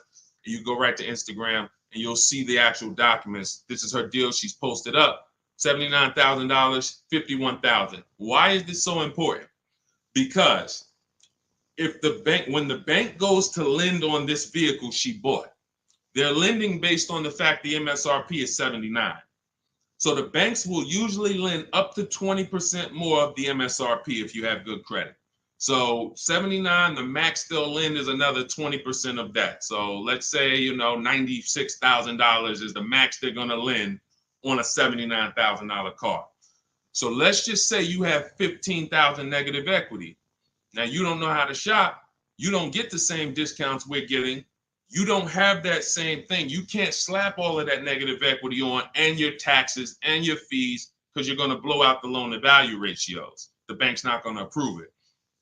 But when you find a car that has specific rebate, and we don't know this, she didn't know she was going to save $25,000 off this vehicle. What is that? Almost $30,000 off this vehicle. She didn't know that. She just said, I like this vehicle. Deshone, I'm going to use these shopping strategies, same strategies you'll have in my book. It'll literally be in your inbox in minutes. Same strategies we've used to help people do this all around the country. Now, all right, I saved almost 30 grand. Now I can bring my negative equity of 15 grand over to this vehicle, bury it, and I'm okay. So it's very important. The more negative equity you have, you are targeting a vehicle, or you're trying to find a vehicle where you can get such a big discount, you can transfer that over, go from a non-quality vehicle usually to a quality vehicle, because you're already in a vehicle that's not worth what you owe. That's important to understand. You're already in a vehicle that's not worth what you owe. The key is to getting that into a vehicle you're going to enjoy, and at least a vehicle that is safe and quality, and preferably you're leasing. Because the great thing about transferring negative equity to a lease is once that lease is up in 3 years or 39 months, the negative equity is gone. When you transfer that over to a finance, another 5 or 6 year finance, you're bringing the negative equity over, stretching it out for 5 or 6 years and putting interest on top of it. That's why I don't ever recommend go from a finance negative equity deal to another finance negative equity deal, because you're usually a short-term person anyway. You should be leasing cars. So this is the strategies for getting out of negative equity. Now you can literally go into a dealer. See, watch this. That's a below market strategy for negative equity. What I just talked to you about is what the people who are actually financially wise do and think about. Now you could say, well, I'm just going to go into the dealer and say, hey, I want to get out of this car. Perfect. They'll transfer you out of that. They'll go in and say, all right, we got it. Here's your payment. We put you on a 4-year lease, or here's your payment. We got you in a 6-year, 7-year finance. But you'll never know the discount you're getting because you don't care. Your whole thing is, I don't really want to unlearn what I've been taught and programmed to do. But if you want to say, I want to make the best deal possible and I want to stop making these mistakes that's getting me into these bad deals, I've never had to come and deal with 5, 6 grand, 2 grand of negative equity. It's never happened to me. But there are people, you might be one of them, who every deal you make, it's a negative equity situation. It's a negative equity situation. That's because you haven't learned how to structure your deals correctly. And those are the things that I want you to unlearn so that you can have empowered car buying, be making deals you feel great about, posting your numbers just like Milligan did, and saying, hey, check out the deal I made. Not just check out the car I got, check out the deal that I made. Okay? So that's what you need to understand. And if you can't, and that's how you can transfer out of negative equity, whether you have 10 grand negative equity, 5, 15, those are your options. And that's how we work it. All of this, guys, is in my new digital book. If you're enjoying what you're hearing so far, could you hit the like button? Hit the like button if you're just enjoying what you're hearing so far. I see y'all are running the likes up on TikTok. I appreciate it. As y'all keep tapping the screen, every time you're like, man, you know what? This is good information. Just hit the like button, start tapping the screen. It means a lot. And again, it shows these social media platforms that they need to get more people over here. Okay? So go ahead, Dolan, shoot the next question up. Keep typing your questions, y'all. We are going to try to get through as many as we can. I see you, Patrice Darden. I see you, Mr. Living Right. I see you, Letitia Cook. Good to see everybody tapping in. What's up, Mex? I see you, Kiki. We're live on 2 TikTok channels too. We're on 2 TikTok channels today. All right, now Roby asks, what's the fastest way to sell a lease? I'm over by 18,000 in miles and have 19 payments left. Okay, here's what I'm gonna give you.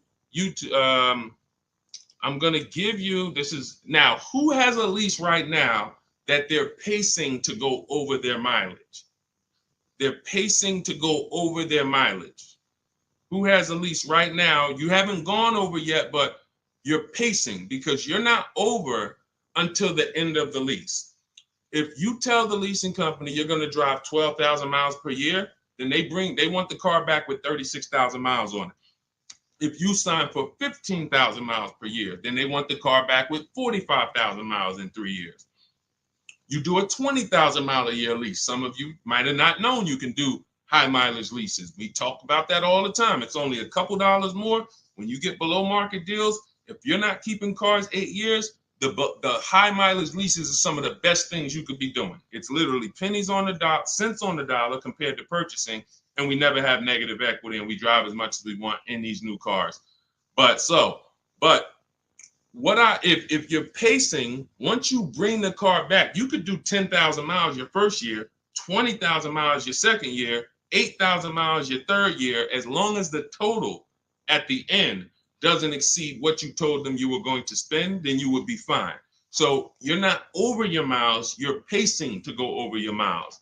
So here's what I'm going to give you, Nairobi, because this is a very, very complex thing when you don't have calculators. When you don't have tools, it's complex unless you're really good at math.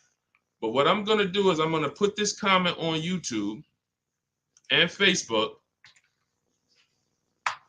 Now now in my book, I have calculators that I've invented. This is actual software that people who use my books and who have worked with me since 2021 have gotten to use. These are things that I looked around the industry and I saw things that people needed to know that didn't exist. So we had to actually build them out ourselves. And so that's why when you get my digital book, you have access to like 5 different custom calculators that we made that no one else uses. So one of them is this lease penalty calculator. Now, if you're pacing to go over your miles, here's what you got to understand. If you call a dealership, one of the biggest lies that they're going to tell you is, come on in, I'll take care of the mileage, or I'll take care of the penalties, or we'll get you out of the lease. Who's heard that before? Type me if you've heard that.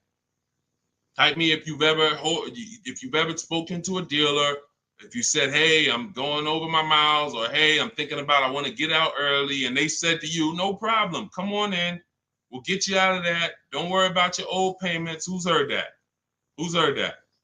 Okay, type me. I told y'all, you got to stay by your keyboards when you're on these live streams. This is not, you're not watching somebody play video games where you could just be like, all right, yeah, let me just watch this person. Nah, this is active learning. This is stay by your keyboard because we dialogue with each other. All right, Latesha, I see you. Carol, yes, I see you. Harold Driver, yes, I see you.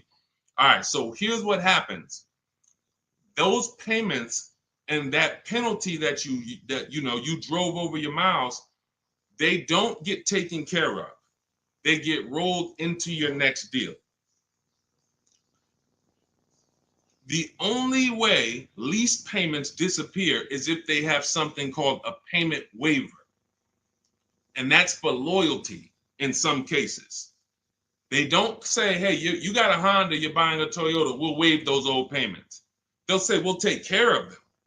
But what that means and what you need to know and what we know is that means I'm rolling them into your next car. So you're paying for that car in this new car. We don't like to make deals like that because it's baggage. It's baggage. So what we want to do is we want to find out if we're pacing to go over our mileage, does it make more sense for me to get, thank you, Tim. That's actually a good statement. Ain't nothing free. That's a good statement that a lot of people don't understand. When they say, hey, I'm throwing in these floor mats for you. Hey, I'm throwing in key protection. That means there's so much money in the deal that we have to actually, it's something called padding the deal. The finance manager and the team, they're trying to just pack. We got so much profit in this deal. We need to figure out how to allocate some of this so it's justified So when you hear them say that, oh, he threw in all this, he threw in all of this for me, that means you got a horrible deal. Sorry to tell you, but I got to give you the bad news first so that you understand. All right, it's smoke and mirrors, but I'm not gonna make these mistakes again. You have a whole billion-dollar industry that is really hell-bent on keeping you shopping the same way you've been shopping, because it keeps them on the Fortune 500 list. It keeps them publicly trading at a good profit. But our people and the people who listen to us, those of you who locked in, you're gonna be the ones that everybody else buying up here, but we buying down here. So let's get back to this point. So you want to see if I'm pacing to go over my mileage, does it make more sense for me to replace the car now?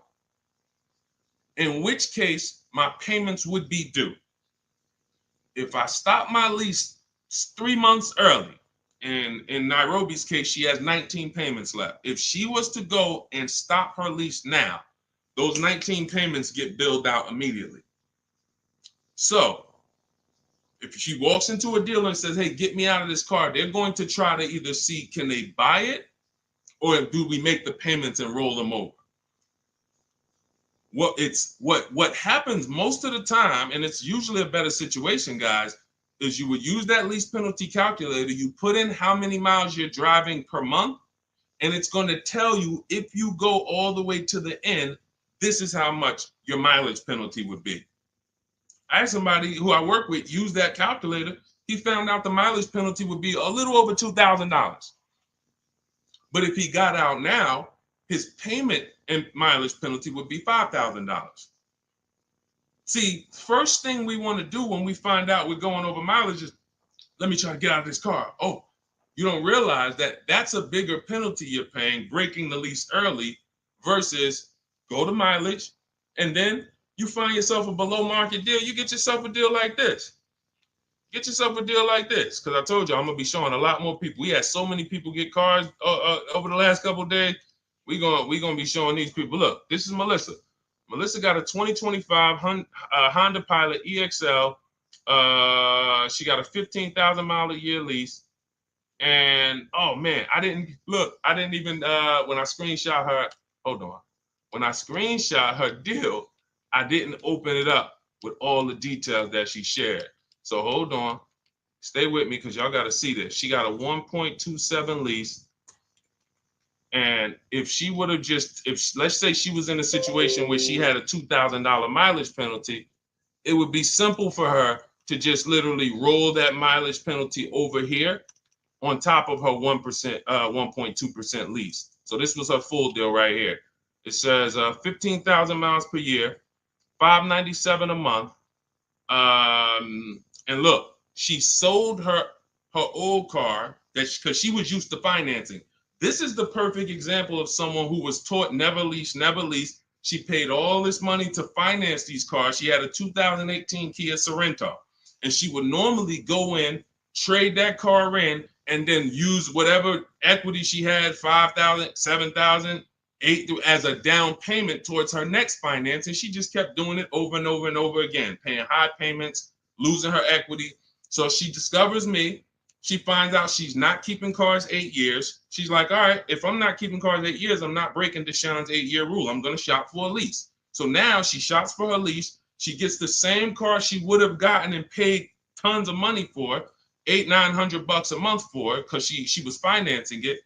But now she actually she financed, she gets her new lease, $597 a month. And look, she did her offers, the 6 offers I told y'all to do, 10 minutes ago, $12,000 in equity.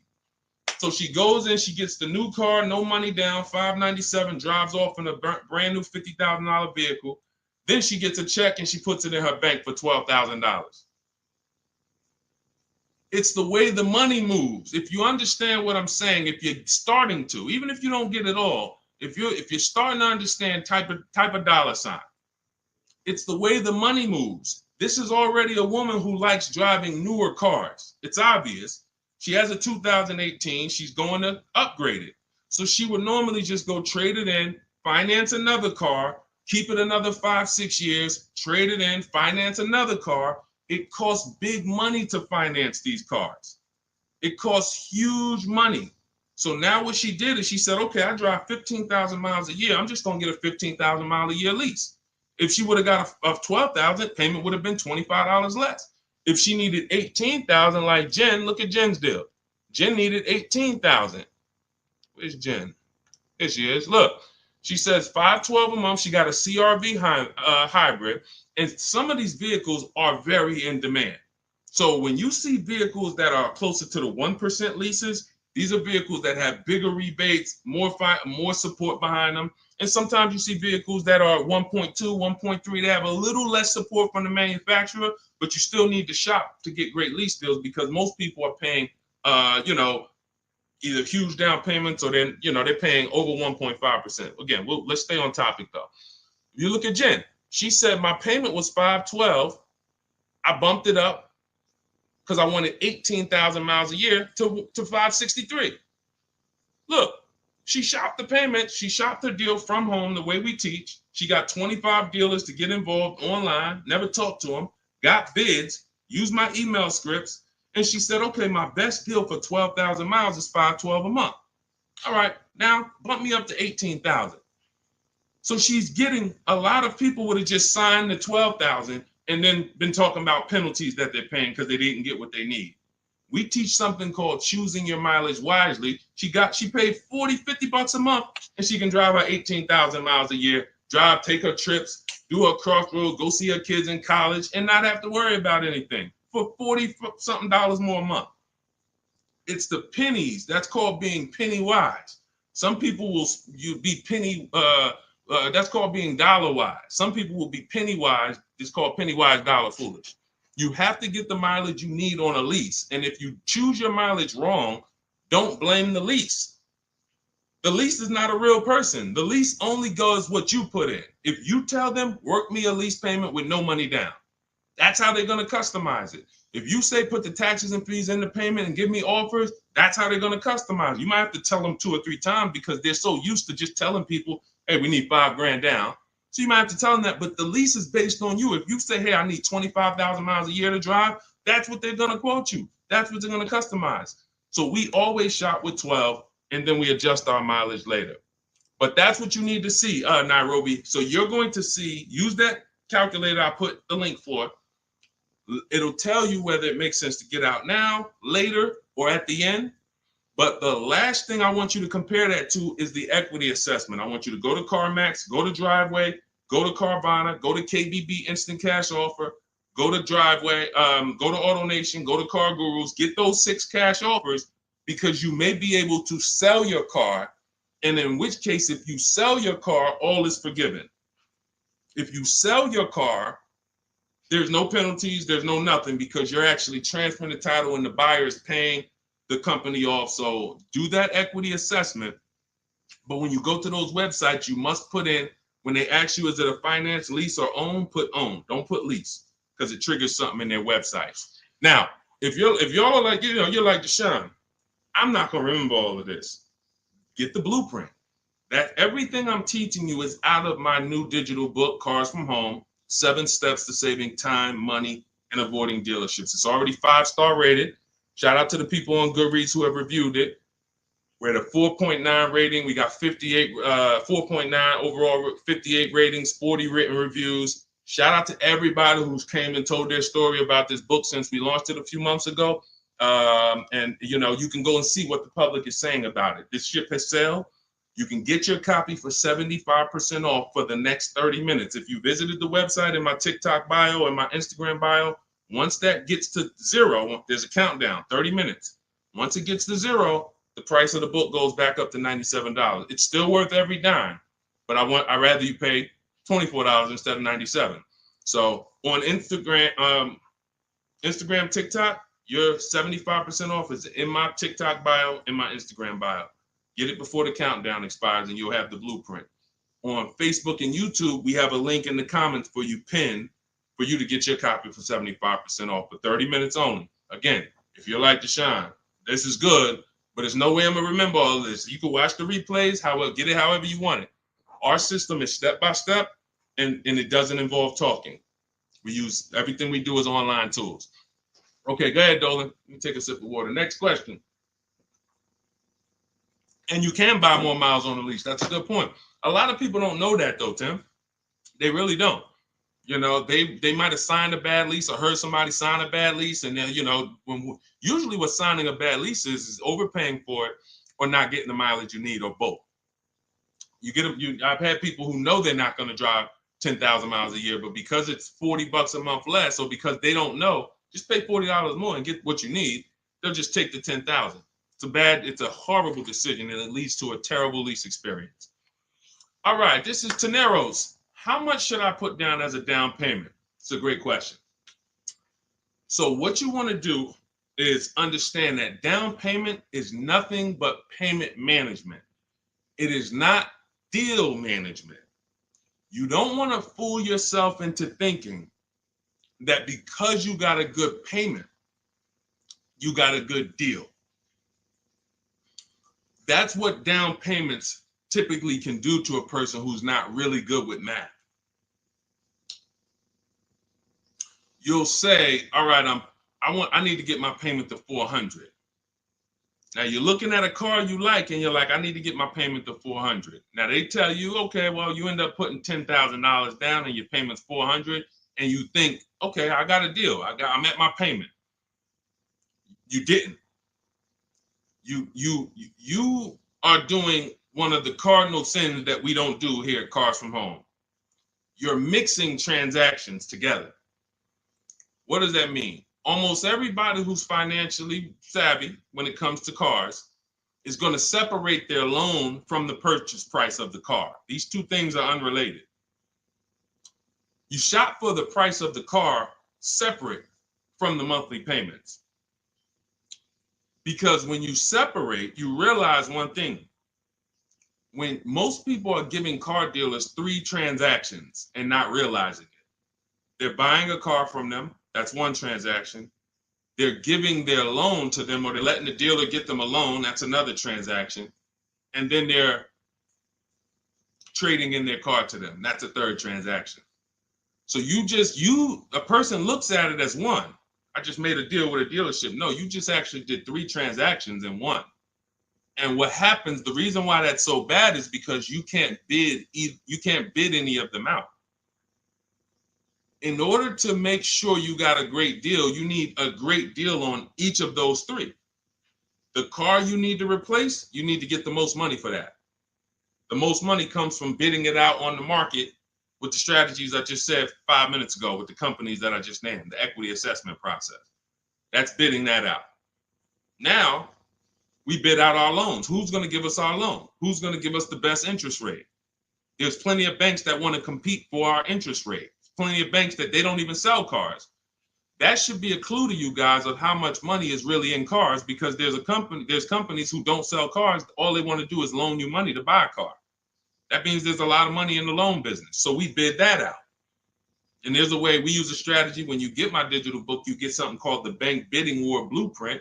This is how we make banks and credit unions bid for our credit, bid for our loan. We have 20, 30 people bid without affecting our credit negatively. There's a specific way that credit bureaus allow you to do this. It's called rate shopping, where it's within a certain window. But if you're getting pre-approvals with hard credit pulls and then you're going out shopping, you're not going to be able to do this, because you're going to get a hard credit pull here. Then a month later, you go find your car. That pre-approval expires. Now you got to do another hard credit pull. You already hit your credit twice, and you're outside of the rate window. It's just what most people are doing. And that's why when you get a pre-approval, most people become scared to shop now, because they don't want to let anyone else run their credit. So you're limiting yourself. But the Bank Bidding War shows you how to have unlimited people bid for your interest, and we do that after we find our car. But the third transaction is when we're going to buy a car now. The car we're buying, we're going to shop the used car market, look at all the marketplaces. I have a strategy I call the multiple marketplace strategy, where we're looking at all these websites like Amazon. I mean, we're shopping like we're shopping for a TV on Amazon, Walmart, BestBuy.com, but except we're on these car websites. Now we're narrowing it down, narrowing all the inventory down to the top 5 choices, and we're narrowing it down based on title, service records, accident history. We're verifying there's no bogus fees, and then we come up with our top 3 after we get the new car price of these vehicles. This is all, again, step by step. And some of you, you're like, this should be expected. This is what car shopping should be like. Car shopping is not like buying a TV. It's closer to buying a house. So although we do this in 2 hours, if you follow my strategy, you can get deals in 2 hours. Without these things, you're now winging the process.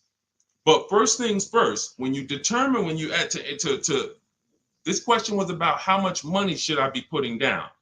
When we separate our transactions, now what we've done is we went out and we found the car we want at a below market price.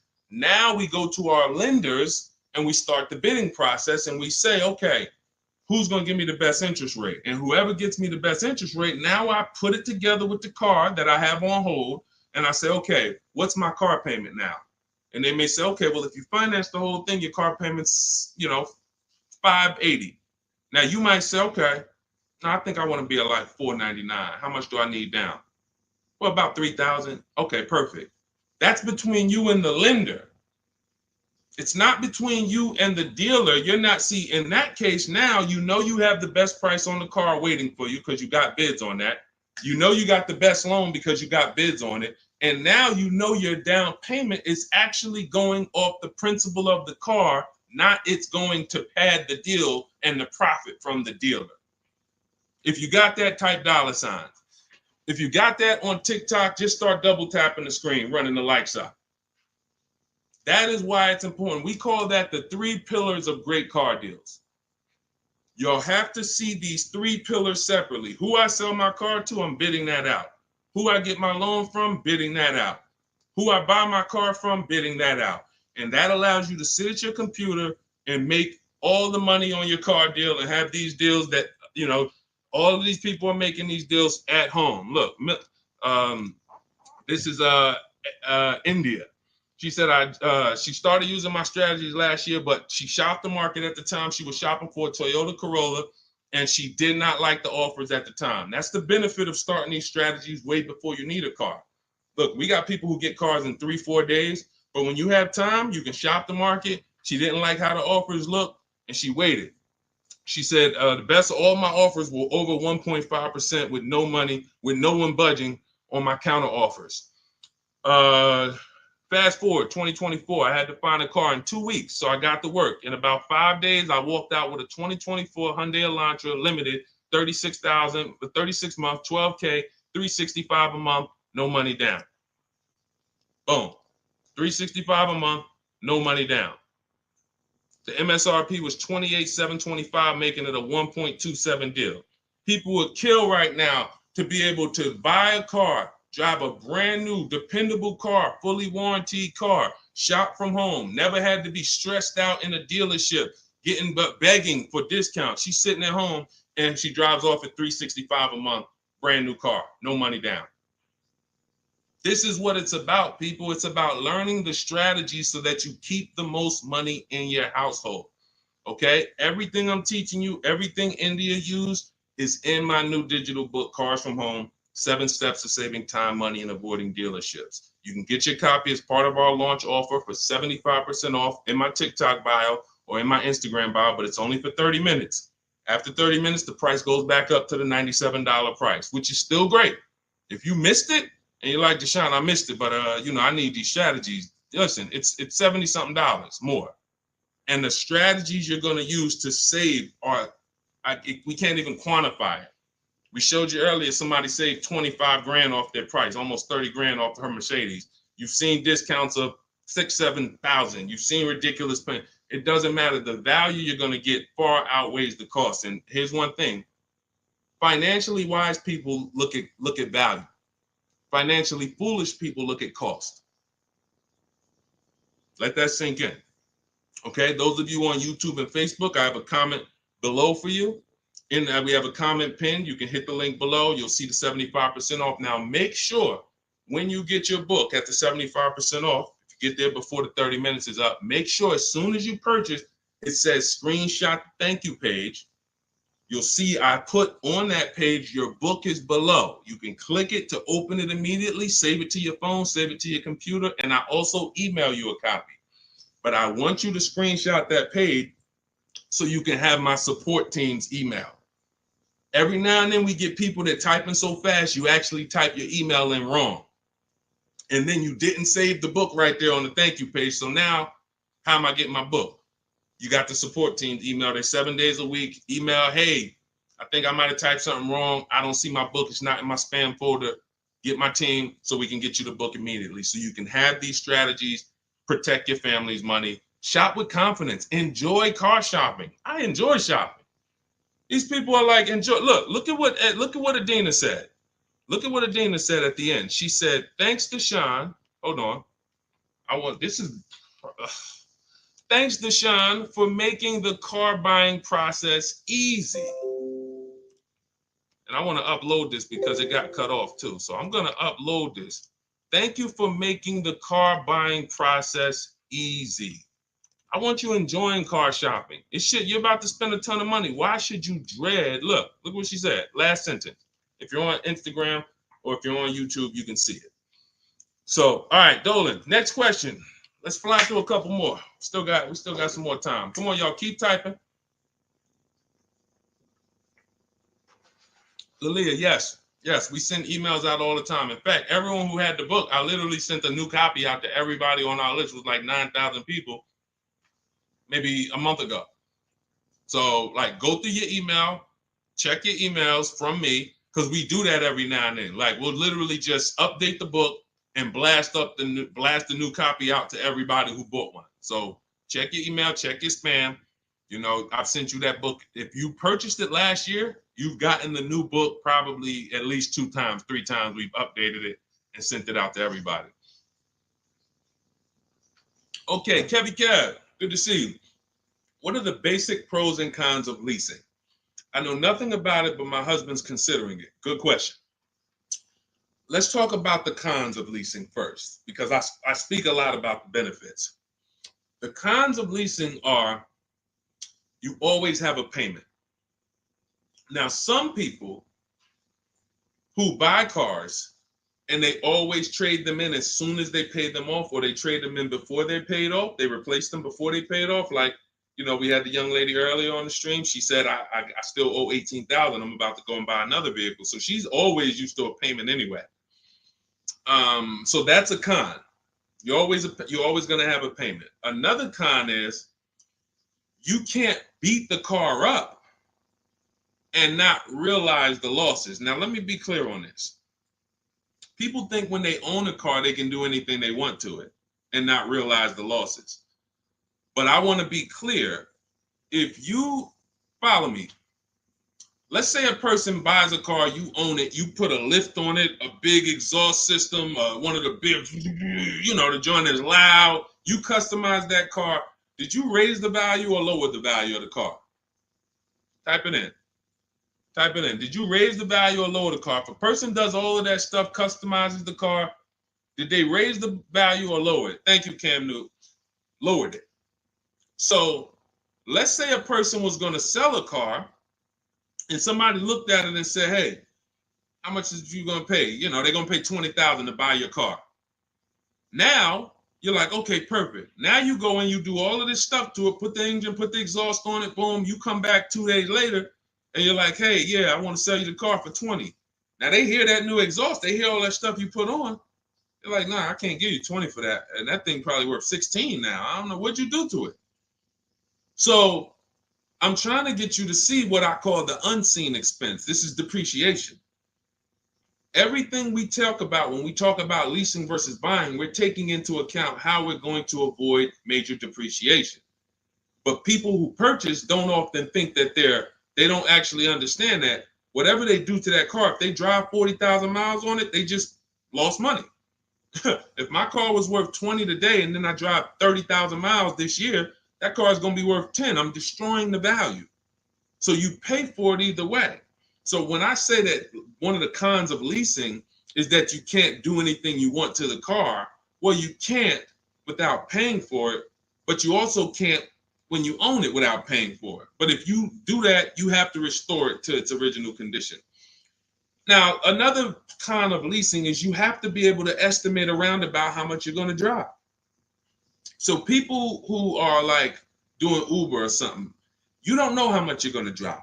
There's a reason I don't tell business people who do those types of businesses to lease, even though they're not keeping their cars a long time. there's a better structure for you guys. Leasing is not it, because you don't know how much you're going to drive. If you have a good year, you might do 40,000 miles. If you have a bad year or a rough year, you might do 20 or 18,000 miles. So you can't predict it. So with leasing, you have to have an enjoyable leasing experience. You have to have some type of an idea when you're going to, how much you're going to drive. Now, one of the biggest cons to leasing is you can overpay by a lot because it's not transparent. It's not transparent. Could everybody who shares, there are a couple people on here, you always share the broadcast. I appreciate you. We need you. Can you hit the share button, hit that arrow, hit that paper plane, and tag one friend in, just in case they might be going to the dealership tomorrow. We need to make sure that they have what they need to win. So shout out to the sharers. We can't do this without you. Now, when you consider that you can overpay, see, when you get a purchase deal, everything goes on that receipt, the buyer's order. You can plug that into a calculator and you can match those numbers up. You might not be used to doing it, but that bottom line price, you can plug that right into a basic auto loan calculator on hundreds of websites, and you can make sure that your payment matches. You can't do that with a lease. There's all types of potential to hide money in leases. You can hide money in the interest rate. You can hide in the money factor, because you can't use your own financing with a lease. You have to use whatever bank or leasing company the dealership who's running the promotion is using. So that gives us potential to be overcharged for our money factor or our interest rate. There could be rebates on that vehicle, $2,000, $5,000 rebates. Look, when Sean was shopping for his F-150, some of you have seen it. It was a $15,000 rebate, $15,500. He wouldn't have known about that if a dealer's not going to come in and tell him, hey, it's $15,500 rebate on this. No, some dealers might say nothing. They won't even mention it. They'll just try to negotiate. Hey, how much could you, they hoping you say something like this. Can you get me the invoice price? Can you get me to the invoice price? If I could get you the invoice price, can we make a deal today? Yeah, I always heard that, invoice price is a fair deal. Okay, no problem. Let me go get it. So they're not going to tell you anything about, hey, we got $15,000. He didn't ask about the rebates. He didn't ask nothing about rebate. He don't know anything about the rebates. Let's go take off $5,000, get him the invoice price. We're going to make $20,000 profit on this deal. So this is how it works. This is how it works. So with a lease, you could have the same types of incentives. And the thing about leasing is when you go from a finance to a lease, your payment is naturally going to be lower. Even if you get a bad deal, your payment's going to be lower. If you're used to buying $50,000 cars and paying $900 or $1,000 a month and putting 10 grand down, that same $50,000 car is going to lease out for like $800 with a bad deal. So people will walk in and think they won. Oh man, it's lower. It's lower than when I used to buy these.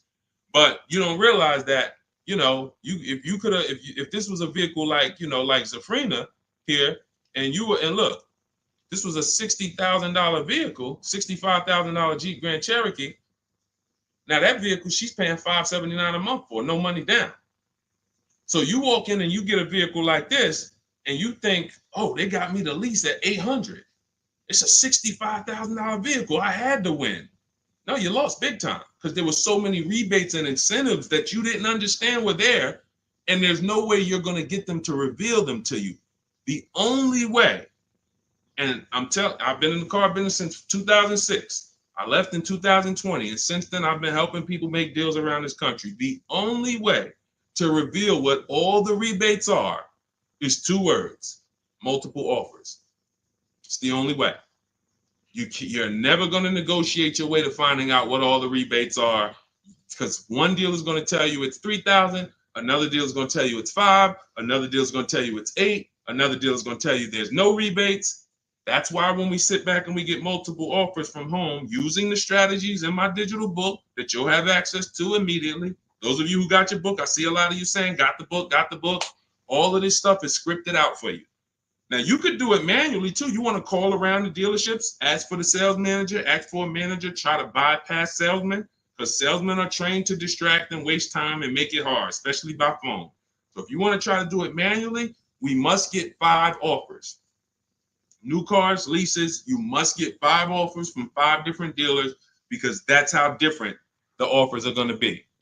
They're going to be major different, not close, major. I always say if your offers aren't $150 to $200 a month apart, then you didn't shop correctly.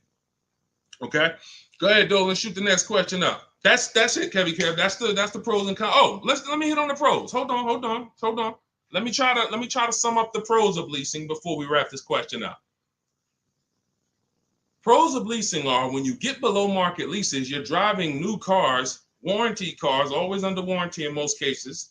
Something breaks, you call a dealership. Hey, this broke. Come on in, we'll fix it. You're under warranty. When you get below market leases, you're driving new cars for cents on the dollar. You're driving new cars and you're paying less than what people are paying to buy, lots less of what people are paying to buy them new, and you're paying less than what people are paying to buy them pre-owned. Some of you've seen me do that scenario where I compare a new lease, below market lease, to a pre-owned version of that same car. Take that $65,000 vehicle that Zafrina got, $597 a month. If she found one for, $30,000, half price, let's just pretend, and this is to illustrate to you how drastic the difference between below market leases are and buying. It's not even close. It's nowhere near close. If she found a half price version of that vehicle, which won't exist, let's just say we made one up and just put it right here, half price. So that's $32,000 plus tax. She's around $35,000. Some of you know every $5,000 on a car payment is about how much per month. I mean, when you look at a car, every $5,000 on a loan is about how much per month. I told y'all, stay by the keyboard. We got to be quick here. This is active learning. You don't want to be distracted. You want to be locked in, active learning. Every $5,000 on a loan is about how much per month. Shout out to y'all running the likes up on TikTok too. Every time you double tap the screen, y'all just, yes, thank you, Cam New. See, I love the people that are locked in. I see you, Brenda, $100 a month. Yeah. Now, so we got $100 for every 5,000. So that means when you look at a $10,000 car, first thing in your mind should be that's $200 a month, 5-year loan. When you look at a $20,000 car, first thing in your mind, that's $400 a month, 5-year loan. When you look at a used car version, let's say she gets it for half off, $32,000 plus tax, she's around $35,000. What's that payment? $700 a month, 5-year loan. So when I tell you that when we're driving below market leases, we're paying less than what people are paying for pre-owned versions. I just took really on a $65,000 car, a decent pre-owned version will probably be 30% off, maybe 40% off. Then you're going higher. If you don't know how to get good deals, you're going to take one with high mileage. It's going to be old. So it's more realistic to find a $65,000 car, 3 or 4 years old for, let's say 35, let's say 40, really closer to 40 if it's 65 new. So now you're talking about $800 a month. So a person like Zafrina, she's driving, she knows how to get below market leases. She's driving a brand new $65,000 fully warranted version, not tying up her money in that vehicle. She's paying $597 a month, which is hundreds a month less than what a used car person is paying, and like $500-$600 it's less than what a new car person is paying. So it's no comparison. So when I tell you the only people who should be purchasing, you're like, Deshone, why do people purchase then? If getting great lease deals is so cheap, why do people purchase? Well, one, everyone doesn't know how to get below market leases. So they'll look at commercials and they'll think, oh, well, this says I got to give them $5,000 down plus tax and all that. That's not deals. That's above market value or market value.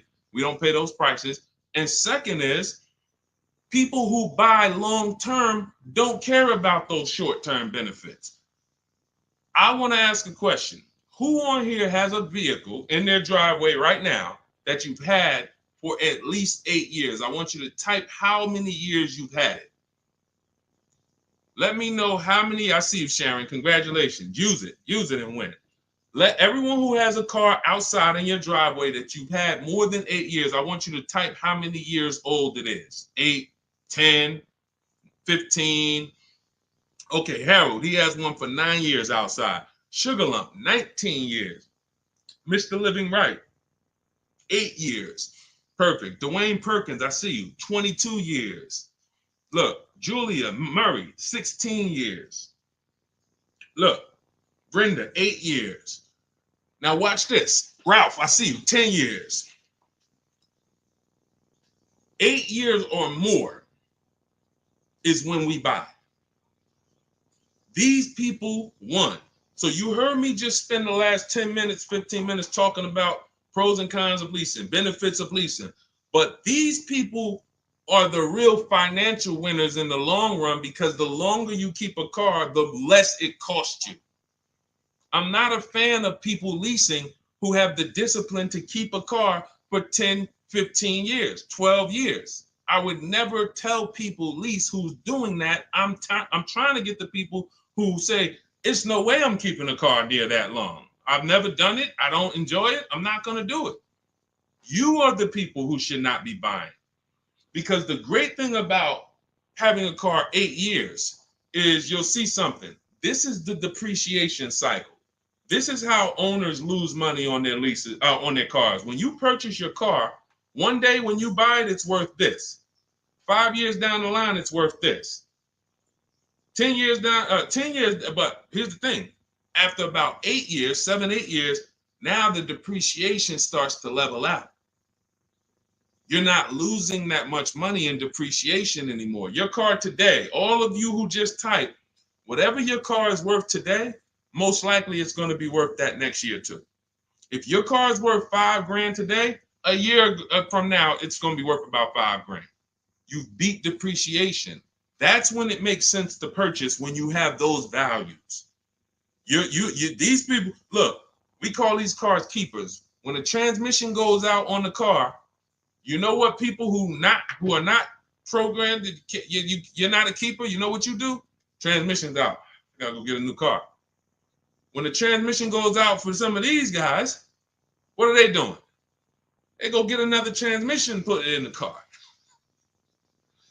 That's what you do. That's what you do. So there's two sides to be on. You're a long-term side. That means, like my dad, he bought a truck 2013. 6 years later, the engine went out. He got a used motor, put it in there. He's still driving it. He's about to sell it for a couple $1,000s now.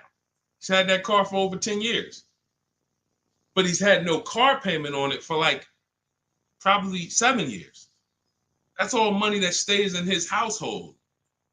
Somebody asked the other day, hey, my car needs $3,500 in work. Should I go get a new car? I said, well, first of all, make sure you get a price from a second opinion from a local mechanic. You always get, for work, you always get 2 opinions. But if it costs you $3,500, will that car ride smooth for the next 3 years, 2 years, 3 years?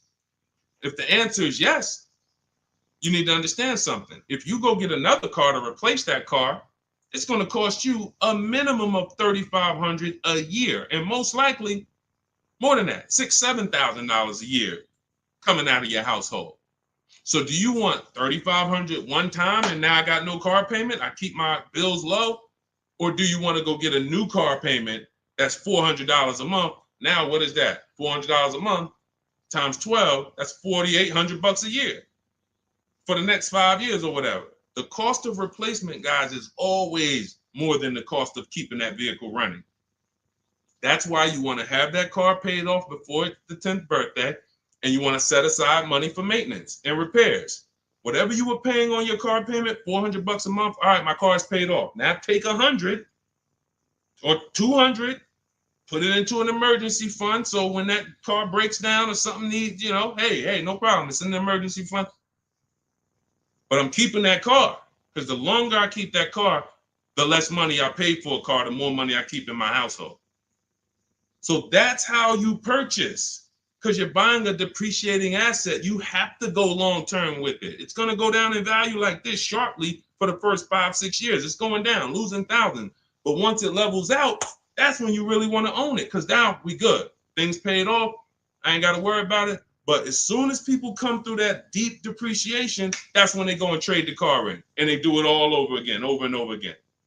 These are the people who I'm trying to get you to understand leasing. You're in the wrong structure. So it's very simple.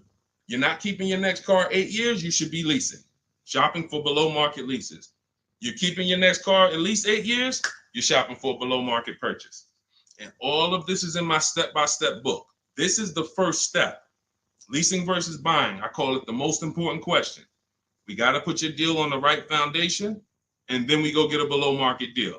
So for everything I'm teaching right now is out of my new digital book. You can grab your copy for 75% off. It's normally $97.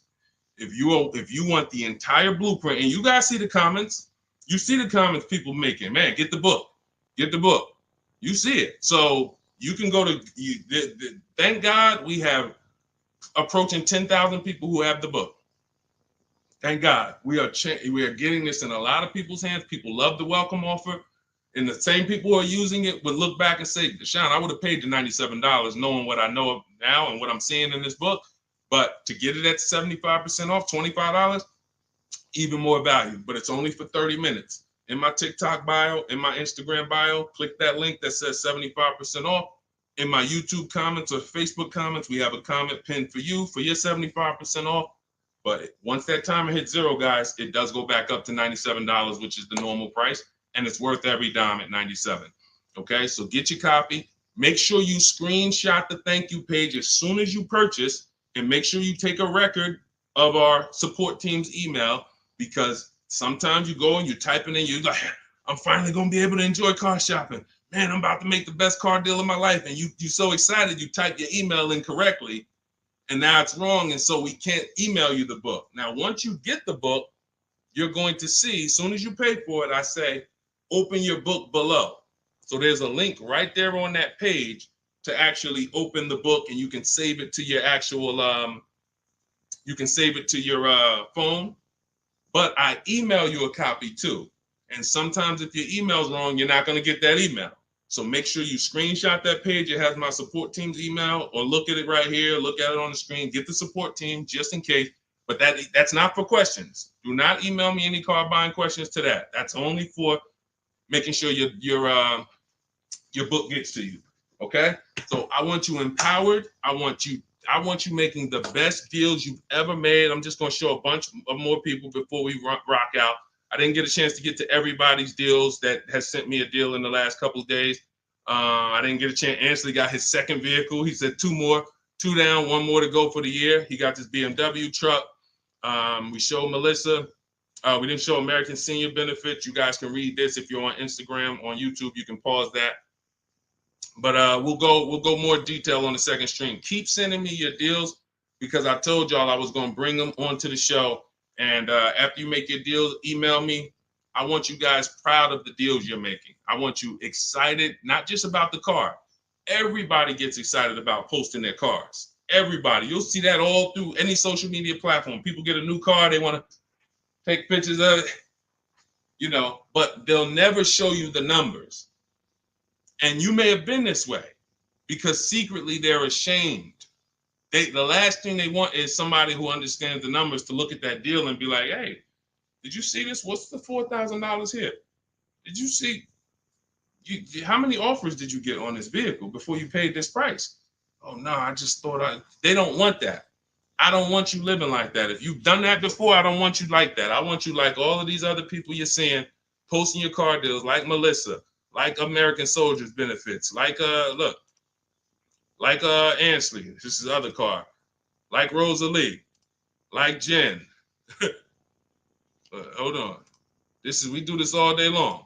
Like Teddy, like Jared, like Zafrina, like Pierre. Numbers. That's what I want. And that's the confidence you will have after you get your book. So get it. If you do it your way, do it your way. God bless you. My way is no talking, right from home. That's why we call it Cars from Home. So I'm going to check out. God bless y'all. I'll see y'all on the next stream. Share this with a friend. Before you jump off, share this with one friend that you're like, hey, I got somebody that my best friend, they need to see this, because we have to help people protect their money. If we don't get this message out, our friends are right now in dealerships right now overpaying. Okay, so God bless you all. I will see y'all on the next stream.